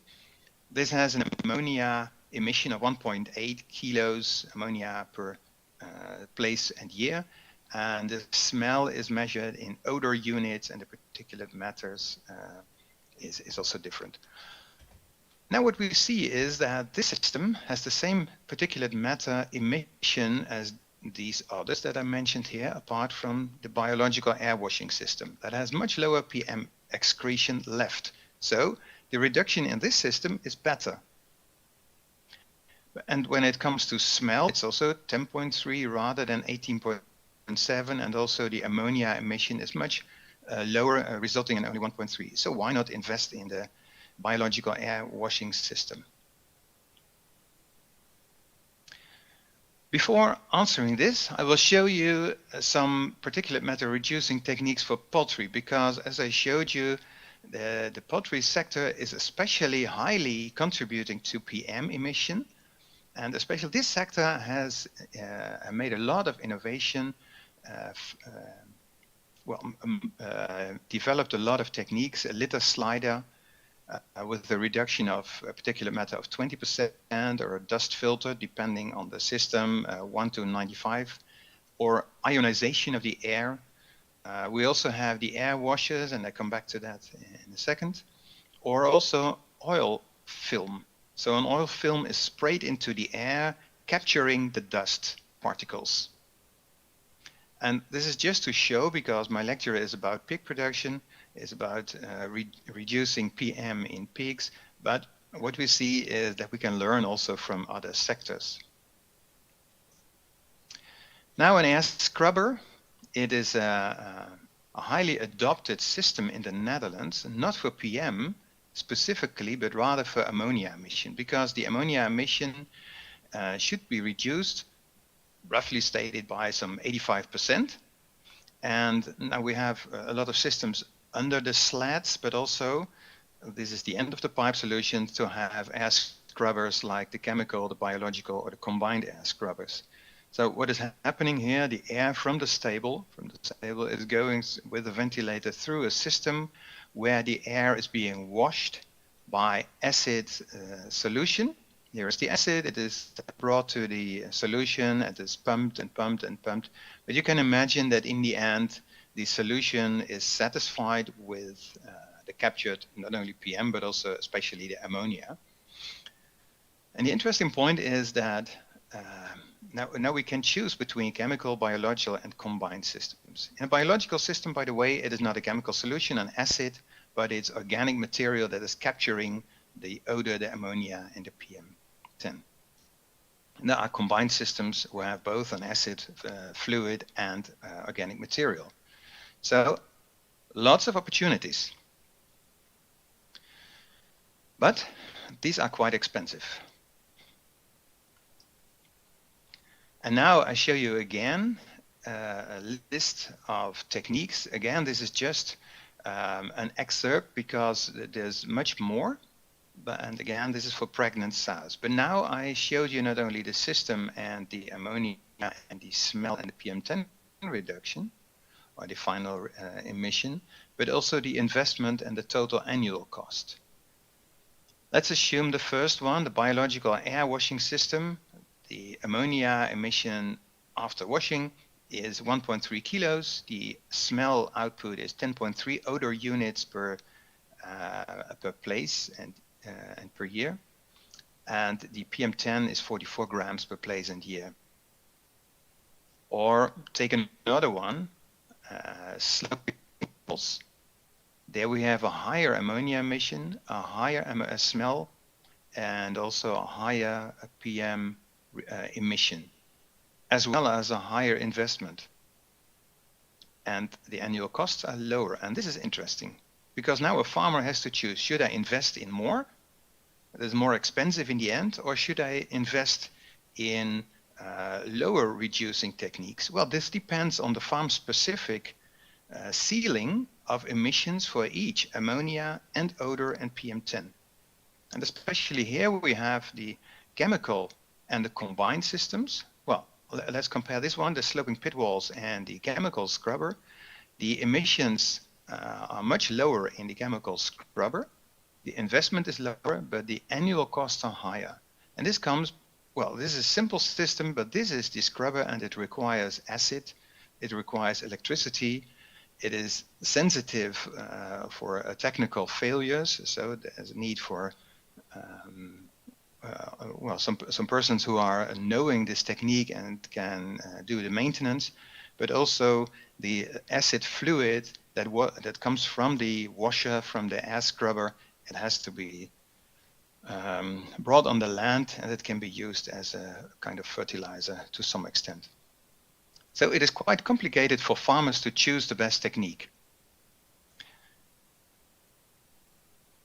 And you can imagine this goes at a cost, and that is what I told already in my former slide. The annual cost or the investment and the reduction techniques, and it has to be combined because there is a farm goal, a farm ceiling for ammonia and odor and PM10. And you can play with the different sectors because you have the pregnant sows or the farrowing sows or the piglets or the finishing pigs, and they each have their own technique. Now this goes at a cost. And this graph shows a quite old analysis. It's 10 years ago that I made this cost comparison for a couple of European countries. What does it cost to comply with the national standards? And especially the Netherlands has a high cost. As you can see, the blue areas here, it's environmental cost. And this is mainly manure disposal, some 8 cents. Some 4 cents are for ammonia reduction as well as PM and odor. Meanwhile, since the requirements have increased, the costs have increased as well. So this analysis should be done again, but at least we see that the total cost on the farm alone for environmental protection is 13 cents 10 years ago and is higher at this moment. On top of that, some public health and some animal welfare issues. Well, the animal welfare issues have increased meanwhile as well. This is higher than in other countries, neighboring countries, France, Germany, Denmark, Spain, and Poland. And you can imagine that this is not so good for the competitive position. And in my last slide, I will show you the cost of production, a recent analysis of the year 2021. It is from Interpig. And Interpig is a group of pig production economists. I'm very active in this group, and we compare since 20 years our cost of production in some 18 countries. And you see the Netherlands, Denmark, Germany, etc. And some non-European countries, Brazil in 2 areas, Canada and USA. You can see that the total cost in these non-European countries is lower. The cost of production on a farm per kilogram of output. But I wanted to show the difference between the Netherlands and Denmark. The Netherlands is more expensive because the requirements from the national government, based on the European government, demand farmers to invest in techniques on their farm. And in the end, you see that especially the orange area, the other variable costs, and these reflect the environmental protection costs, that these are higher than in other countries. It's also in northwestern Germany, in the Lower Saxonia, North Rhine-Westphalia, etc. But especially these areas have high costs to protect the environment. Well, there is a location advantage because there's a high density of people and consumers. There's an advantage of the harbor of Rotterdam resulting in maybe cheaper feed. And there's a good logistics network. But on the other hand, because of the high density, this goes at a cost. And in the end, the total cost for the Netherlands is higher than in neighboring country Denmark. And if the requirements from the European Union will go even further, then this means that the cost disadvantage of European countries, and especially the Netherlands with our high density, will further deteriorate compared to non-European countries. That's it from my side. Yet, I would say the farmers in the Netherlands have shown that they are flexible and very innovative, and I showed you the MSY, the zootechnical performance, which is very high in the Netherlands, and this is also a result of the innovative power. So problems, we could call it problems. I would rather call it challenges, because challenges are triggering farmers to innovate, and that is what is happening in our country. No troubles, but challenges, and this is triggering the innovation. And that is also what I would wish to you in South Korea, in Japan, Taiwan, and in other countries that are related to how to deal with particulate matter or to fine dust. Thank you very much for your attention. Thank you, Dr. Hoste, for sharing the status and technology in the Netherlands. So now we will have 10-minute break. So there are some snacks nearby the entrance, so please enjoy it. And for the attendees, for the presenters, yeah, we will have a photo time. So please turn on the cameras for a while, and we can take a photo. You know, for the attendees, online and offline all together. Yeah, thank you.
So please be seated. Thank you. So now we will have our second session for discussing. It will be chaired by Dr. Yong-yeol Kim, the Director of the Department of Rural and Environmental Research in KREI. His main research interest is rural industry and green bioeconomy. So please welcome him with big applause. Thank you. This is Yong-yeol Kim. I will read this discussion. So now we have a discussion from now. Okay. Okay. Thank you to all of who presented good content earlier. We have 4 panelists: Dr. Song Ji-suk, Dr. Sim Chang-seok, Dr. Kim Jin-ho, and Dr. Im Young-ah, who will discuss the contents of the presentation. I would like to introduce the debaters. First, Dr. Song Ji-suk. She is the Director of Rural Carbon Neutrality Policy Division, Ministry of Agriculture, Food and Rural Affairs in Korea. She obtains the doctorate in the agriculture from Seoul National University in 2000. She is working on climate change and the fine dust. Second, Dr. Sim Chang-seok. He is a Chief Research Fellow in Korean Environment Institute. He obtained a doctorate from the Georgia Institute of Technology. So Dr. Kim Jin-ho, he is Senior Researcher of Climate Change Assessment Division in National Institute of Agricultural Sciences, Rural Development Administration in Korea. And finally, Dr. Im Young-ah, she is a Senior Research Fellow in Korea Rural Economy Institute. She graduated from the Department of Applied Economics, Oregon State University in USA. She, 2015, she had worked on the climate changes and agricultural resources management. Okay, I'd like to tell you the order of the discussion. I think first Dr. Sim Jae-seok, and second Dr. Kim Jin-ho, and finally you, Sim Jae-seok. Fine. Okay. Finally, Dr. Im Young-ah. Okay, I would appreciate it if you could discuss within 7 minutes. Okay, 7 minutes. Okay, Dr. Song, Dr. Sim, please discuss. Okay. Thank you for having me today, and I'm very glad that Korean Ministry of Agriculture, Food and Rural Affairs, 농림식품부, actually work on this ammonia and PM 2.5 issues. I'm really happy because several years ago, all the people from this ministry are a little bit skeptical for handling the ammonia and PM 2.5 because at the moment, like 2018, even Ministry of Environment didn't have any research result in terms of ammonia impact on national PM 2.5 pollution. And actually, as you all the speakers already comment, the ammonia was one of the main components of PM.5, but even in Korea, we only treat the ammonia as a odor management target. So that was a little problem at the moment, but the Korean government established the law for control PM 2.5 and also the relevant policies in 2019, 미세먼지 특별법, as you know. So, including myself, a lot of experts present and how ammonia impact on the national PM 2.5 with the 농촌진흥청 or the Ministry of Agriculture. So we actually cooperate research, and now I can attend this symposium. So I'm very glad. And first, I want to tackle on the national standard of PM 2.5 because we know, as we talk about today, the Korean standard is 15 microgram per cubic meter, but WHO standard is 5, which is upgraded in 2021. But we have to think about the standard, PM 2.5 standard of Japan is 15, and USA is now upgraded to 12, which actually particularly based on the cost-benefit analysis of US, which is very important, implying for us because our standard set up in 2018, when at the moment a lot of people criticize this is too much because at the moment the national annual concentration was 25 or something. So, but we now have greatly improved below 20. So what I want to say, our PM 2.5 standard should be revised or maintained based on cost-benefit analysis, which is now very important. So let me talk about ammonia and PM 2.5 over South Korea.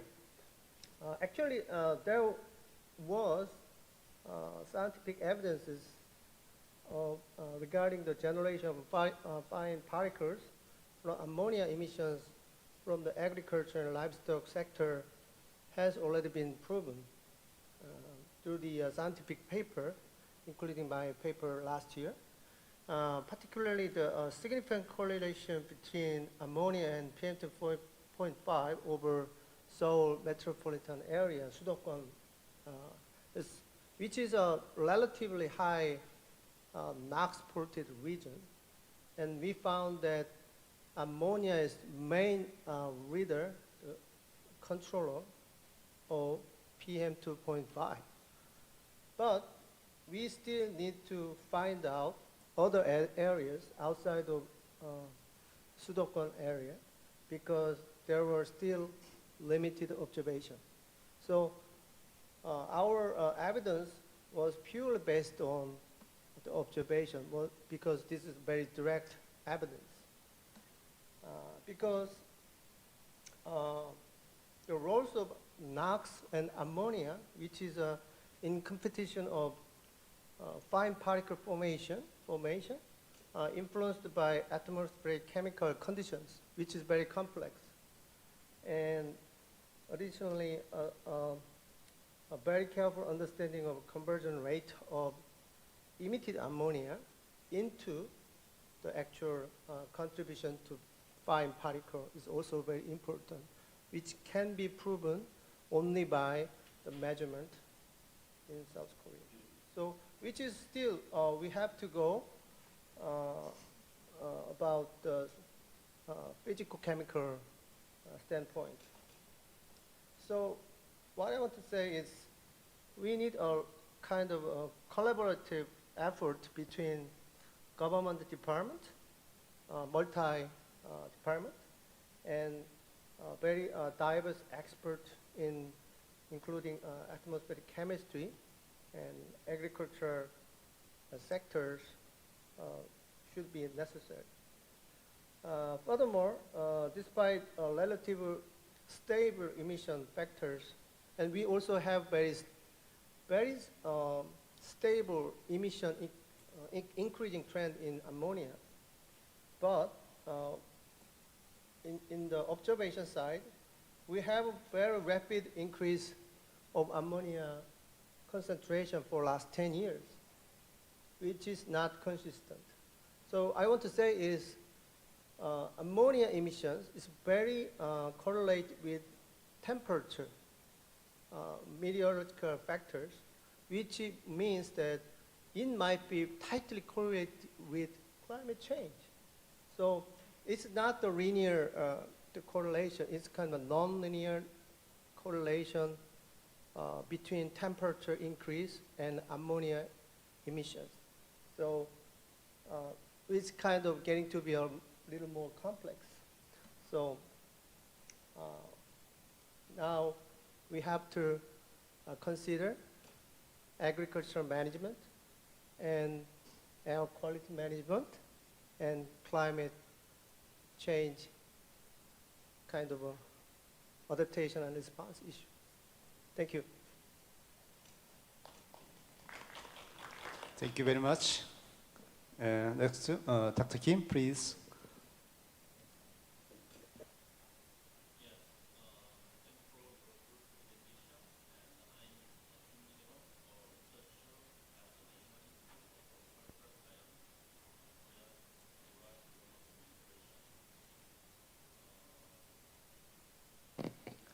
Sorry for my mistake. My name is Kim Jin-ho, and thanks for your good presentation. And I'm a researcher at the National Institute of Agricultural Science, Korea Rural Development Administration. First of all, I would like to express my deep gratitude to the KREI officials for preparing an international symposium to establish strategy to reduce the fine dust in the agricultural sector. So today's symposium, I learned once again that Japan, like Korea, has the same environmental issue like problem of ammonia and odor generated from the livestock. And the technology to control the ammonia and odors are very similar to Korea. Second presentation, to the topic of Taiwan's fine dust reduction, agricultural policy, and implementations. Many policies are being carried out to prevent illegal burning in agriculture environment in Korea. And but one of the big difference from Taiwan is that Korean farmers use most of their rice straw as a livestock feed rather than returning it to the soil. And Dr. Jung of KREI explained the current status of policies related to the fine dust in the agricultural policy and improvement direction of Korea, and research direction for reducing fine dust in the agriculture and the livestock sectors. However, the Rural Development Administration recently developed an in-depth fertilization, maybe you know the deep placement of fertilization to reduce the ammonia emissions.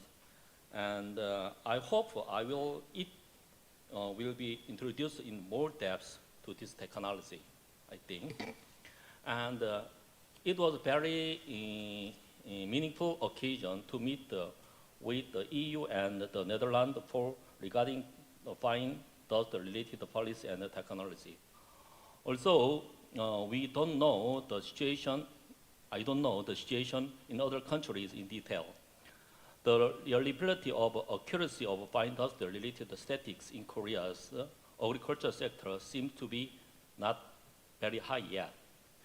It seems that the Ministry of Korean Ministry of Environmental officials who oversees the fine dust and produce the related statistics are not completely sure about the reliability of statistics. I think this is a task that we need to think about and solve together in the future. In addition, the emission coefficient of agricultural land proposed by the Ministry of Environment's Fine Dust Information Center was basically a problem with a classification system. As you know, rice paddy and fields in agricultural land are completely different in cultivation, water management method, and soil chemistry. Nevertheless, the current ammonia-related statistics classification system of Ministry of Environment of Korea presents agricultural land as one. In addition, the fertilizer classification system used to develop the emission coefficient is not used in Korea, but is used in United States, and the emission coefficient is also developed based on this. Currently, most of emission coefficient used in Korea are based on foreign data, especially US data, and some data produced by non-expert in agriculture field through short-term research as presented data. 2 years ago, the RDA, Rural Development Administration scientists proposed to the Korean Ministry of Environmental Fine Dust Information Center to reform the classification system of ammonia emission coefficients suitable for Korea's agricultural situation. And based on this, nowadays, the Rural Development Administration is developing ammonia emission coefficients in the agricultural sector. In Korea, the study of the dust in the agricultural sector in Korea is in its early stage. Therefore, scientifically, we have not yet presented data with a high completeness and reliability.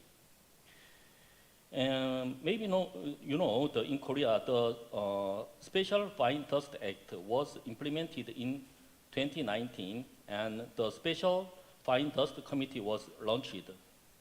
Accordingly, the Rural Development Administration promoted the first phase of agricultural fine dust related research project from 2019 to 2021, and is promoting the second phase of fine dust research project for 5 years from 2022. In the second stage of the fine dust project, the goal is to develop a technology to strengthen response in the agricultural sector to reduce the fine dust. To this end, we are developing national unique emission coefficients in the agricultural sector, evaluating the impact of the fine dust and developing fine dust damage reduction and reduction technology in agricultural sector.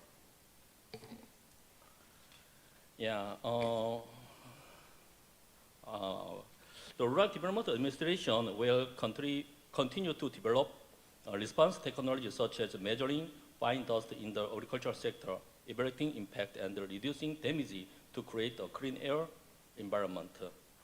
Once again, I would like to express my deep gratitude to the officials who have worked hard to successfully promote the international symposium and to present who have published excellent materials. Thank you. Thank you very much. Thank you for your detailed comments about your 5 presentations and introducing you on other cases in Korea cases. Okay, thank you very much. And Dr. Im Young-ah, please. Thank you, Chair, and thank the presenters for a very useful and interesting presentation today. So recently, maybe even in Korea and internationally, the environmental issues surrounding agriculture have been more emphasized.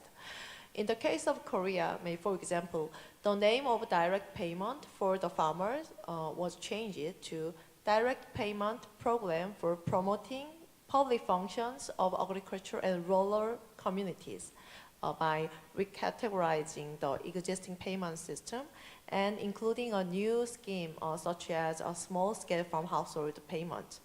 Anyway, it reflects our interest to improve the environmental issues of agriculture part in Korea.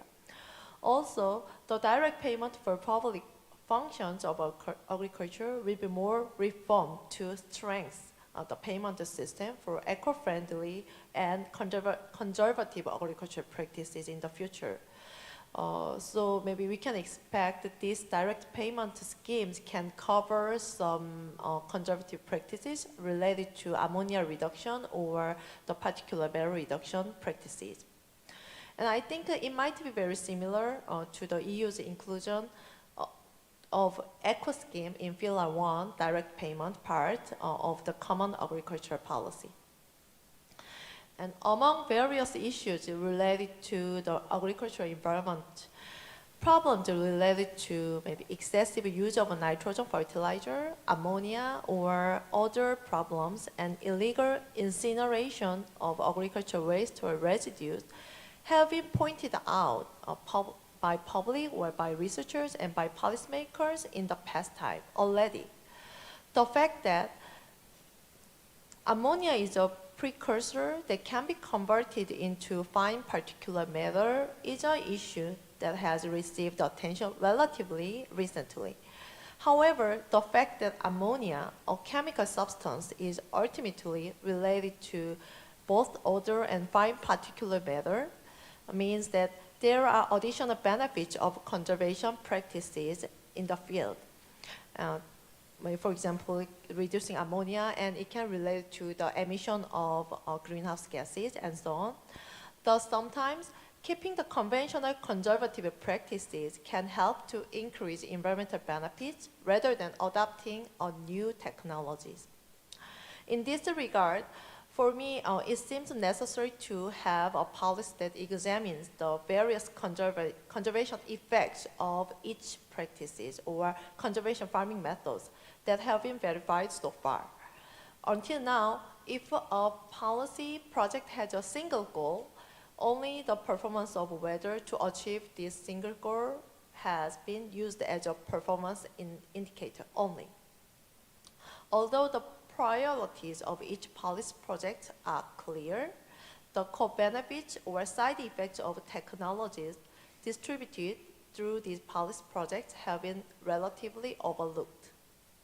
In my opinion, so it is necessary to build an inventory, at least, inventory of the effects of Korean environmental conservation farming methods and develop a user-friendly and very easy program for farmers that they can predict the effects of switching farming methods. And I think maybe the BAT, the best available techniques of Europe, is very good example of this kind of inventory. And then to help the farmers to predict their switching farming methods. If developed, the policymakers, especially of the local agencies, also can use this program for their policy settings. In addition, a difficulty in establishing domestic ammonia or fine particulate matter reduction policies is that it is difficult to secure the accurate and reliable statistical data. For example, incineration of agricultural residues is considered an illegal activity in general, but it makes it difficult to obtain data on actual activities because they are illegal. So there's no reliable statistics yet. So considering the transaction cost of guidance and enforcement, it seems that it will be difficult to prevent such behavior without changing the perception of farmers. So actually, I have some questions to the presenters. So one is that I have a question about the BAT, best available techniques, mentioned by Dr. Hostek. So I wonder how to establish this practice list, by whom, and who judges their effectiveness or the reliabilities very objectively. And also, I have another question to all of presenters.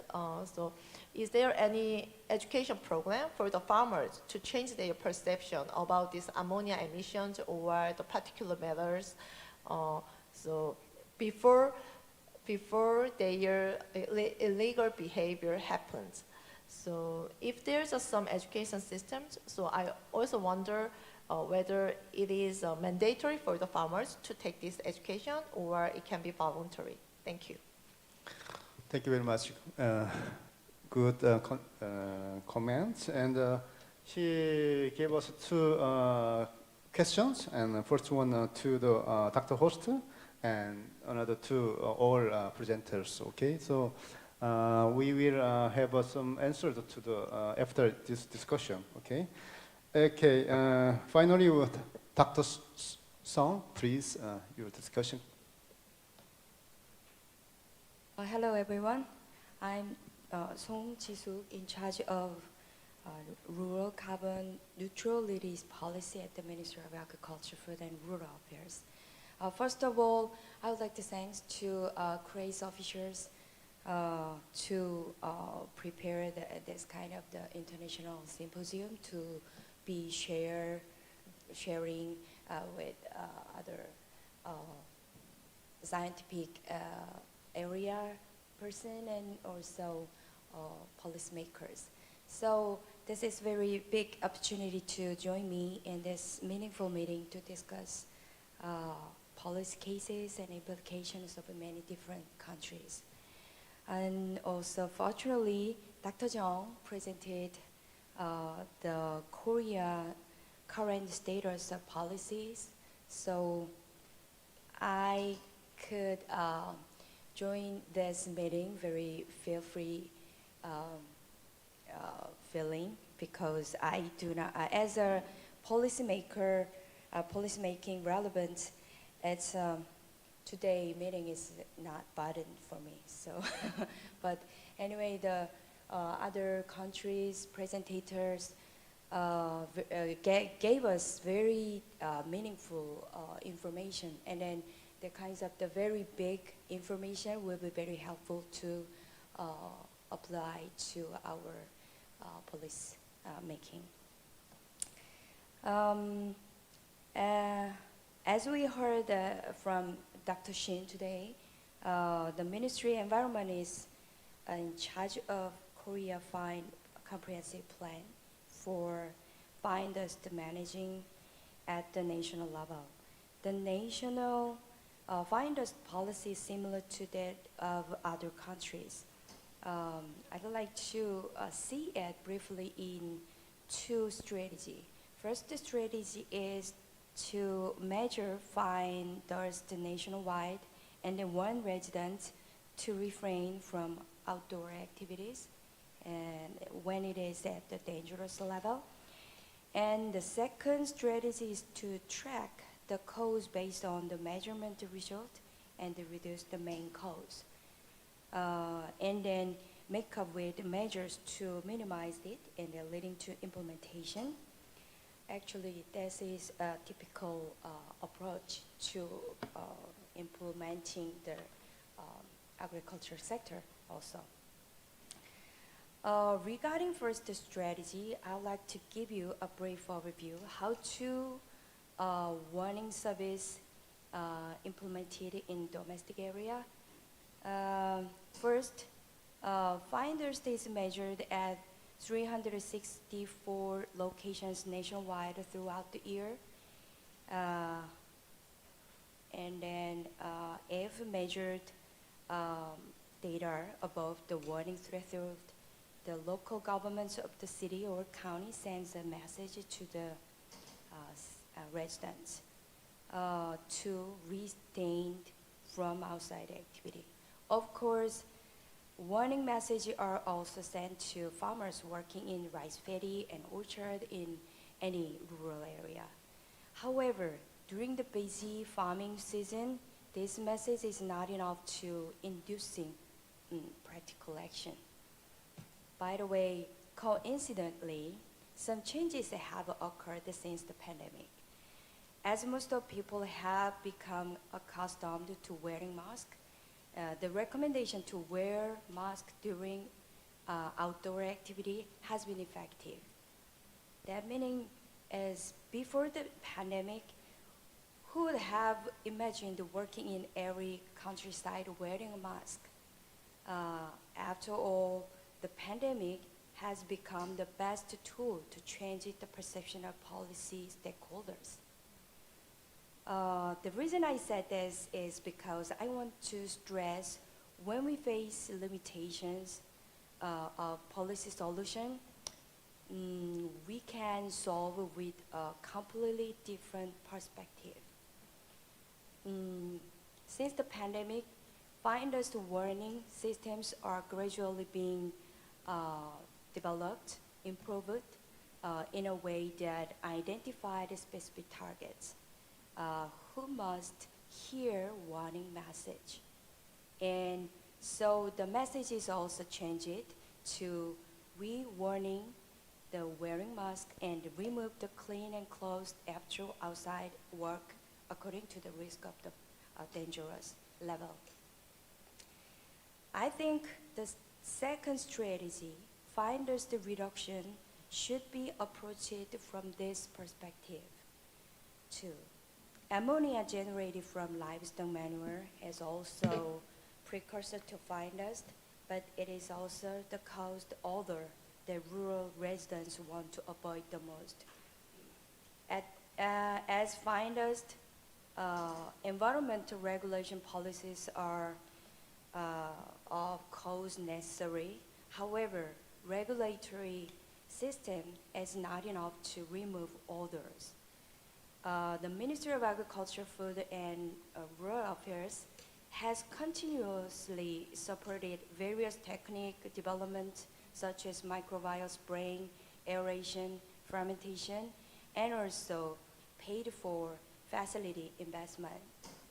However, the offensive odor is still an uncomfortable reality for rural residents.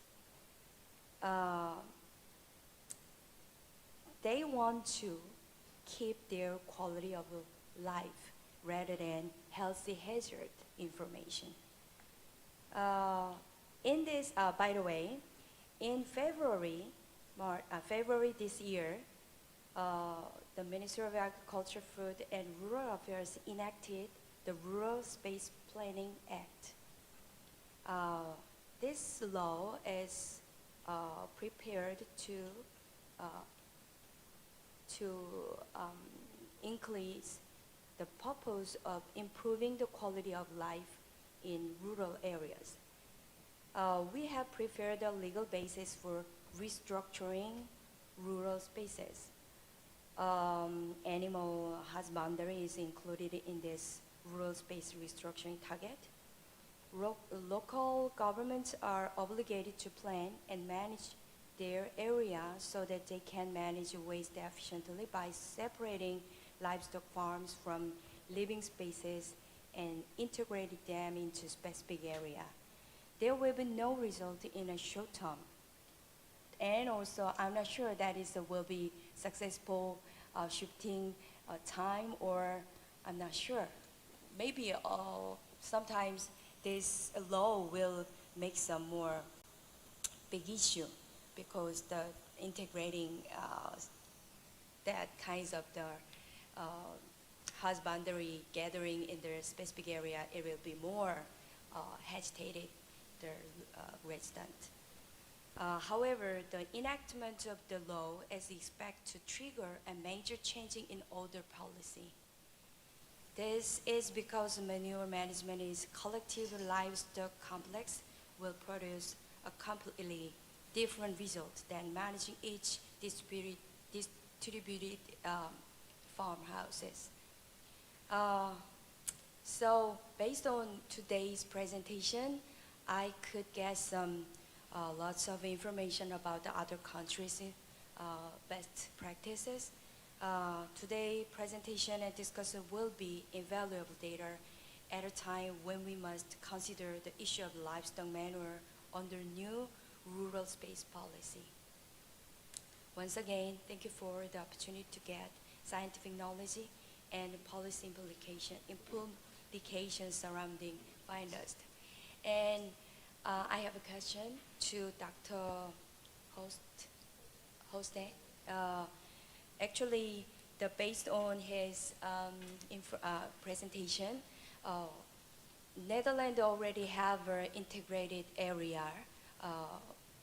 So if you have some comments on when we are starting to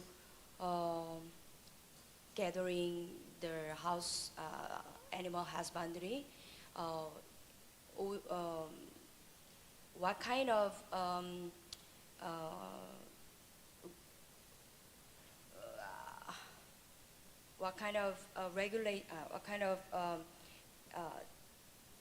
waste management have to be considered at a big gathered slurry and manure. So if you have comments, please let me know. Thank you so much. Thank you very much, Dr. Song. Okay, now we have chance to listen to the Dr. Hoster's comments. Dr. Hosters, can you hear me? I do hear. I'm switching on my camera. Yeah. You are very Thank you. popular man. Okay, you have two questions. Okay, please give us some comments about that questions, please. Thank you for the questions. And the first is from Dr. Lim of KREI about the BAT, the best available techniques. The way how it works in the Netherlands is that typically the farmers are innovating together with the tech companies. So it is not done particularly by the government, but by the farmers and the technology industry. And they are developing themselves as they know the problem, they understand what is the need to be done, and then they are inventing technologies like the air scrubbers, like the oil, and the entire list that I showed you. So initiative comes from practice. And then they may demand from the government, can I test these systems? Can I test this system particularly? And if allowed, then research is going to test such a system according to protocols that they jointly set up scientifically. And then it is measured an entire year, so you have seasons included, and it is elaborated, and the details of emissions of ammonia, of particulate matter and odor. And then they report to the government, and the government is then deciding yes or no, this technology is accepted as BAT, as best available technique. And the techniques are always listed in such a way that there are at least two opportunities to decide for a farmer to select. So farmers can always select. They are not obliged to choose one specific selection from one company, but they are always able to select.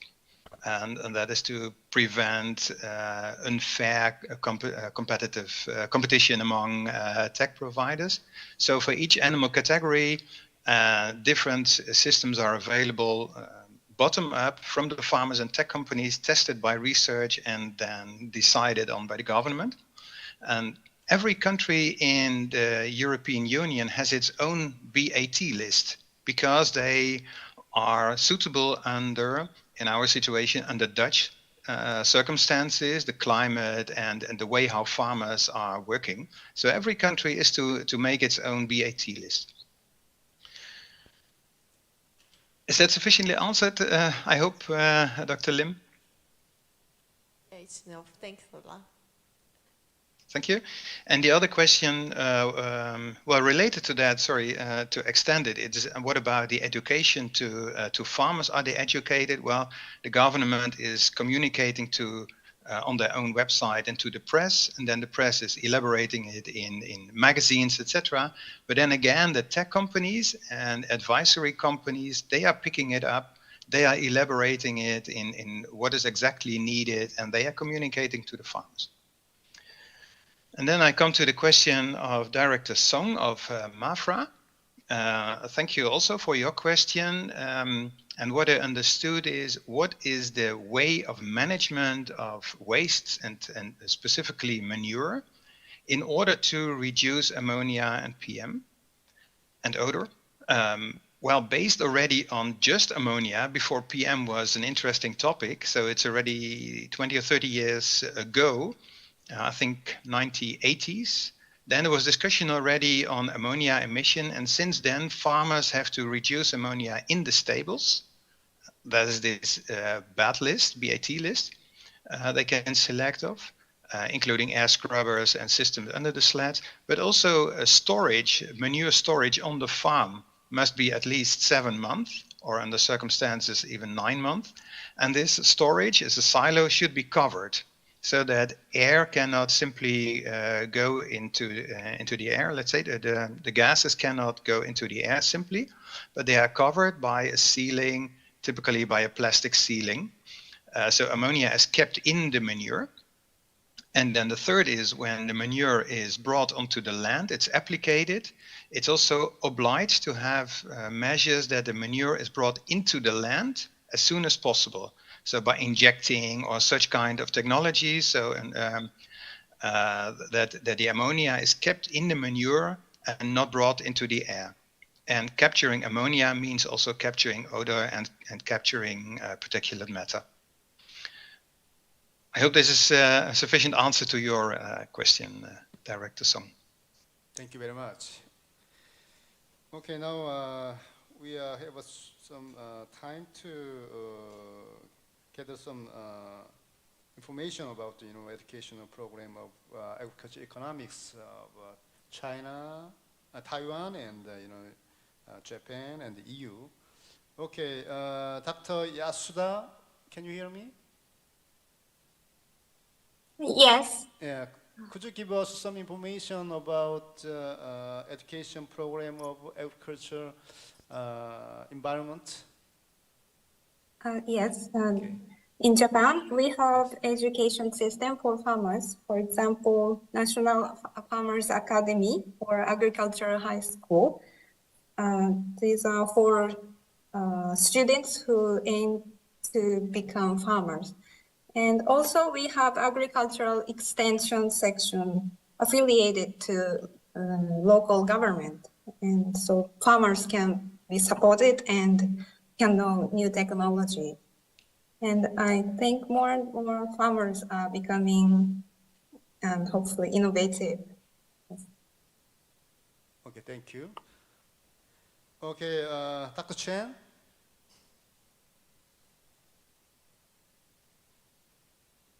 Okay, Dr. Yes. Chen. Yeah. Okay, could you give us some information of the Taiwan case education program?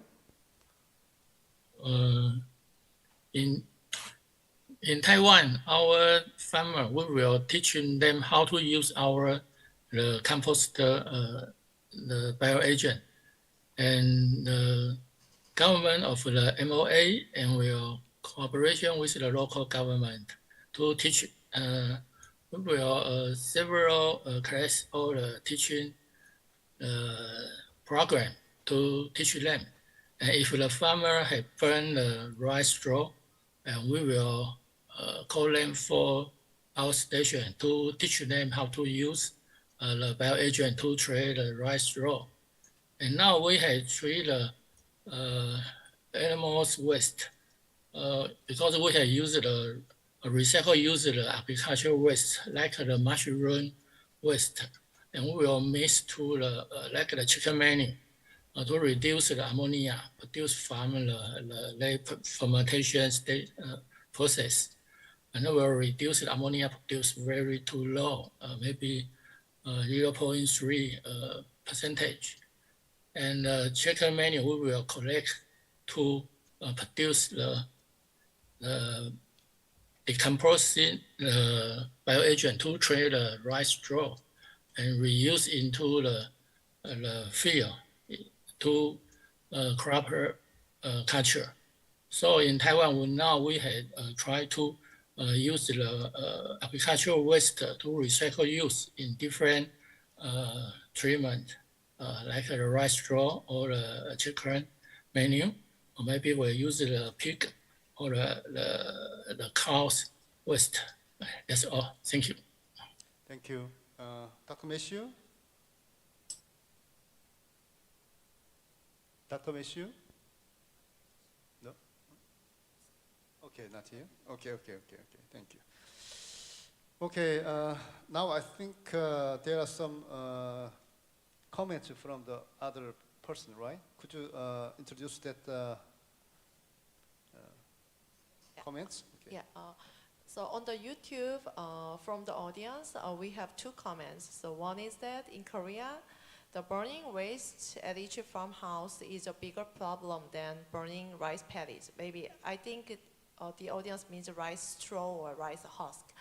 And then, yeah, I think this is just comment. It's not a question. And then that's actually what we have to research more in our institute. So now, yeah, so our research about fine particulate matter is underway. So maybe we will consider about this part in our research. So maybe you can see the results next year, at the beginning of next year. And the second comment is that for the health of farmers, fine dust coming from China must also be considered. Yeah, and that is a really important point, in my opinion too.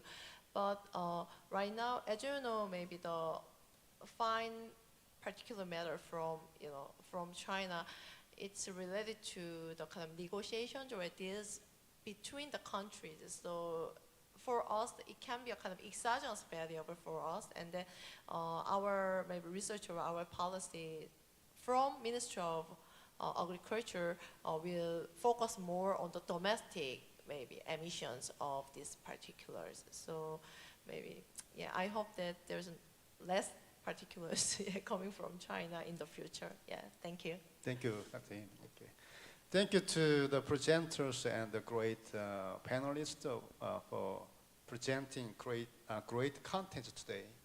I hope that today's international symposium will greatly contribute to improving agriculture and the rural environment over the world. Okay, I want to close this discussion. Thank you very much. Have a good day.